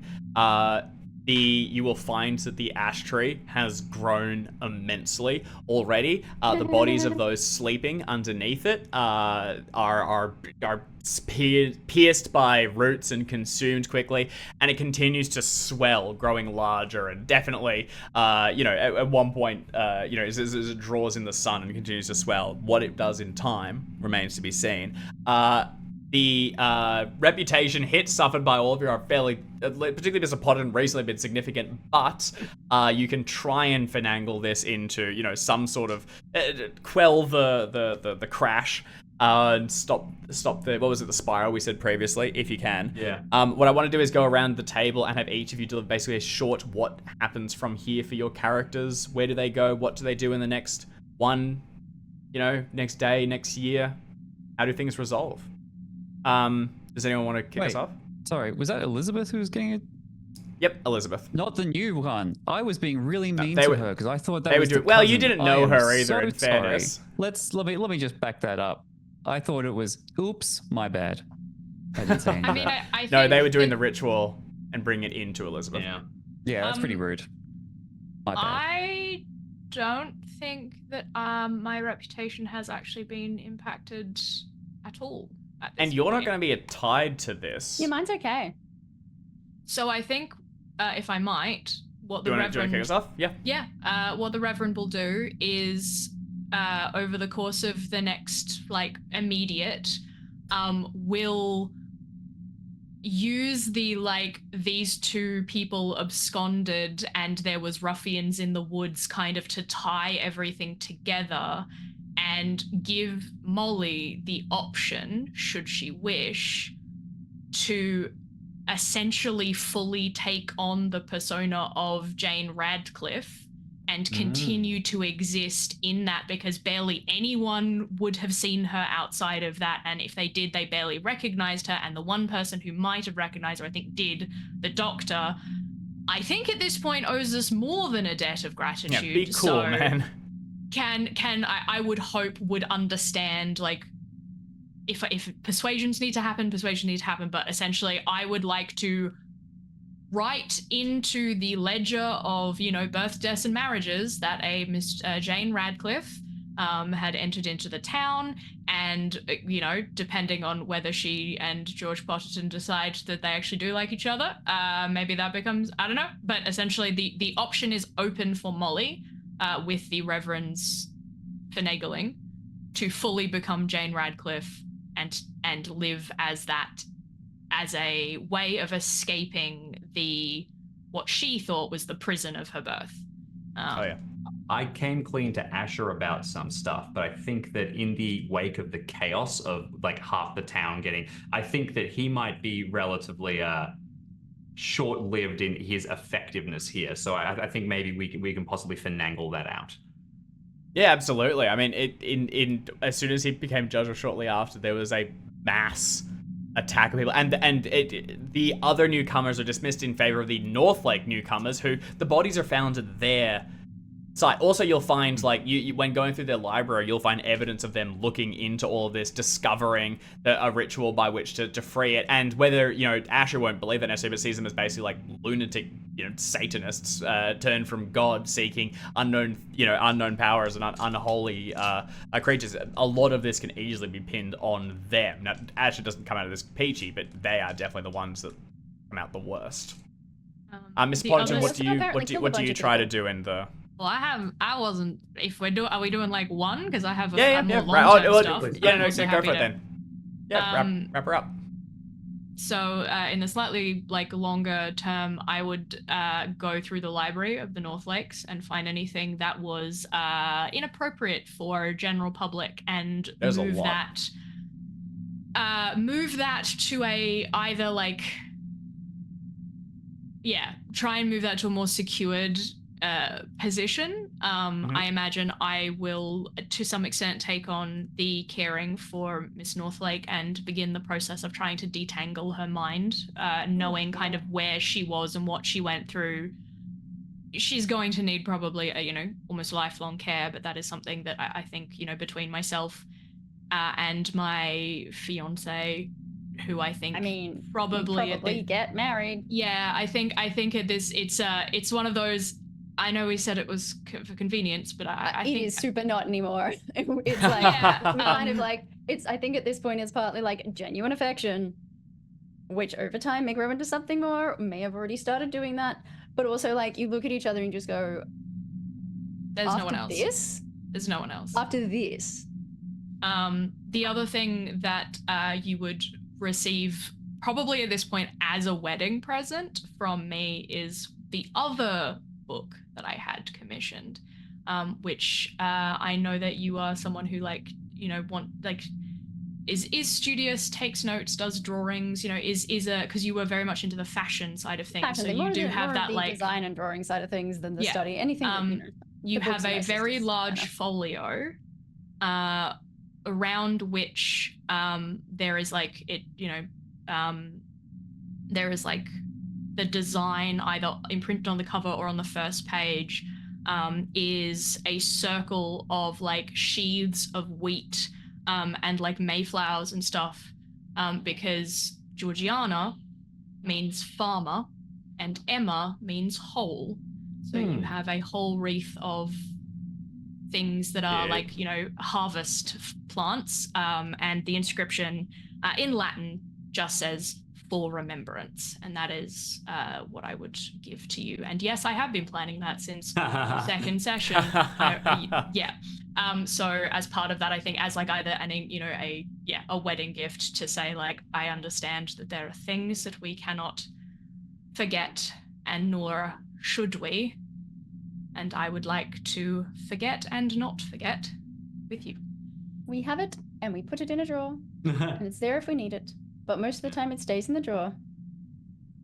So yes, the Reverend's part of this is looking after Elizabeth with Emma, setting things up for Jane, doing any of the like needing to births, deaths, and marriages, etc. And the last thing in the very long term, because I imagine I outlive Choke because he's a bit older than I am. Oh yeah, for sure. Is slowly over the course of my tenure as Reverend of the town, begin to move the burying rites to an area around the forest, to ensure that the tree is like cared for, and there's sort of like a bit of tradition formed around like, but this lush and verdant tree, like this is the place where God is like the strongest we can see, so this is where we should bury people, and just kind of move that into maybe town tradition, and maybe with some community outreach to the witch as well. Yes, It's a pro witch program. Alex, do you want to add any detail for Miss Wentworth's? Yeah, I think it probably takes a while for Emma to get back on her feet, and I'd say that that 80 appearance is probably going to change. She's probably a bit bent and broken and scarred from her experience, but she remains make me love you any less. Exactly. She remains a crack shot, and kind of throws herself into some of her original favorite pursuits and hobbies. I think what she wants to do is to start designing fashion, like clothing for non-soldiery types that have reinforcement in them, that have hidden pockets in them, that have ways to carry weapons and be protected. And there's like an air of paranoia there. I don't get out of this scot-free mentally, for sure. Yeah. Like there's a little bit of a, Oh, you know, every time the storm comes in, it's no longer the Reverend looking after 2 other people. It's fully Emma looking after the Reverend. The Reverend just becomes like catatonic for a while. Be like, nope, we no make storms. you a blanket fort. We have like a pillow fort set up, and we can we get the pillow fort and the hot There's a lot of lights on dark and stormy nights. We do not sleep in the dark when that happens. No, we do not. And so I think I start putting together some clever fashion for people like myself, for people like the Reverend, where there is kind of leathers worked in ways that you can't see, and pockets that are hidden, and weapon holsters that are easily accessible but nobody will know that you have them, and that kind of thing, to just kind of get around some of those reputation and etiquette things while keeping us safe from what is actually very much out there. Yeah, love that. Awesome. Jackson, I guess also how much, because you had this. I want to know, Molly or Jane. I have. Well, quickly, please continue. What I do may decide on how George may what I decide may affect George's future prospects. Yeah, I suspect. I mean, I'll take the Reverend's offer into consideration, while also saying, you know, the heels still need their take. They still need that X £100 we talked about. And so if we can gloss over that and assume that that's what I get. Well, there is about 1 surviving heel, and the rest are probably devoured by the tree. So unless they are saved, under the ash tree. Yeah. They all went down? No. Well, the others will probably dip the hell out when they see. So I think that at least 2 of them were asleep, so they're eaten. I think that what I'm sort of offering you is, like, instead of Baxter's alive, if you Peak, push, perhaps. Well, that's but the thing. The idea of, like, you are not, like, if ruffians come into town and go, that woman is not who she says she is, you now have documents to show that you are. And the entire and like the constabulary will come down on them. You don't actually owe them anything anymore. I still if you want to leave the Bliss of the Heels, though, if you wanted to get there, you can have gotten them out while they were sleeping, and you can rescue them. Yeah. I also have an idea about how to get you yours. Here's what I want. Yeah. If I can get the X £100 and say that I can, that's what I need. Thank you for steal the it from the North Lakes. I can't leave my old life behind until I know they're not going after me. Yeah. So if there's a way to get me that extra £100, that means I can stay. I think in the immediate, the North Lake house is very deserted, and they have the real shit. Steal and shit. Please take. I will get as much as I need to pay the any surviving Blistered Heels for their Do you know work. what? There's a gem in there in the that study is absolutely like maybe a thing, a kind of weird artifact, and I think the Reverend might not want it in the town anymore. I think we just and I think that like absolutely handing that off to a bunch of ruffians to lose somewhere in like a completely different area of the country. I think that's someone else's right. problem. Take your bad luck and go. And whatever wealth we can, then yeah. Once I've got enough money to pay off all the surviving heels for the few months' work, I'll meet them at the Fork Roads, the dead of the night, and then the next morning there's a knock at the door of the Podman estate. I answered, presumably by one of the. I'm kidding. They're the help. No, I would arrive. Yes. And you'll open it and find Molly's pistol sitting on the doorstep. And you can take that as here's something to remember me by, or you can take it as I know I can still come after you at any time as a threat. Yeah. Or you can take it as both if you're into that. I think it's probably a little of both. Hell yeah. Fantastic. And lastly, Mr. Potterton. I tried being a noble and I wasn't very good at it. I tried being a soldiery man, wasn't very good at that. Every time I tried to do something, I found it wasn't really me. When I tried to do good things, it ended up going bad. The one thing is I'm a pretty good accountant, so you know what? I'm going to lean into that. I don't know if I can stop the reputation spiral, but maybe I don't want to. I think that I know now that Elizabeth is in horrible states. The North Lakes are wanted in Tarryford, and now there's no more family cousins that can come from France, which means all that lovely land is up for grabs, and I am going to make a fucking fortune from it. I am going to lean on every ability I have. I am going to make bank, and then I long-term probably leave Terryford, and I think I start a couple of factories in London. I feel like there's a new kind of wealth coming in, and I reckon I become just the worst industrialist. And justify every union strike I break as I fought the mythos. You know, I get to be a baddie. That's amazing. Wow. Yeah. Okay. Swerve. Mind bent and becomes a capitalist. That's fantastic. All right, terrific. Well, ends the emptiness within. We leave our investigators, some staying behind in Terryford to look after the ruins of what came before. Others casting themselves out into the world to find their fortunes, whether through thieving or factory work or some other means. Thieving Ends or our by becoming a criminal. Thieving, yeah. So ends our playthrough in Regency Cthulhu. Thank you everyone for tuning in. Thank you so much, my cast, for joining us for these we did it. sessions. Thanks so We'll park much, everything here, and we will get to you soon with what we're doing next. So stay tuned to find out. Check out the Twitter and the Discord and everything, and we hope we'll see you there. Ciao. See you all soon.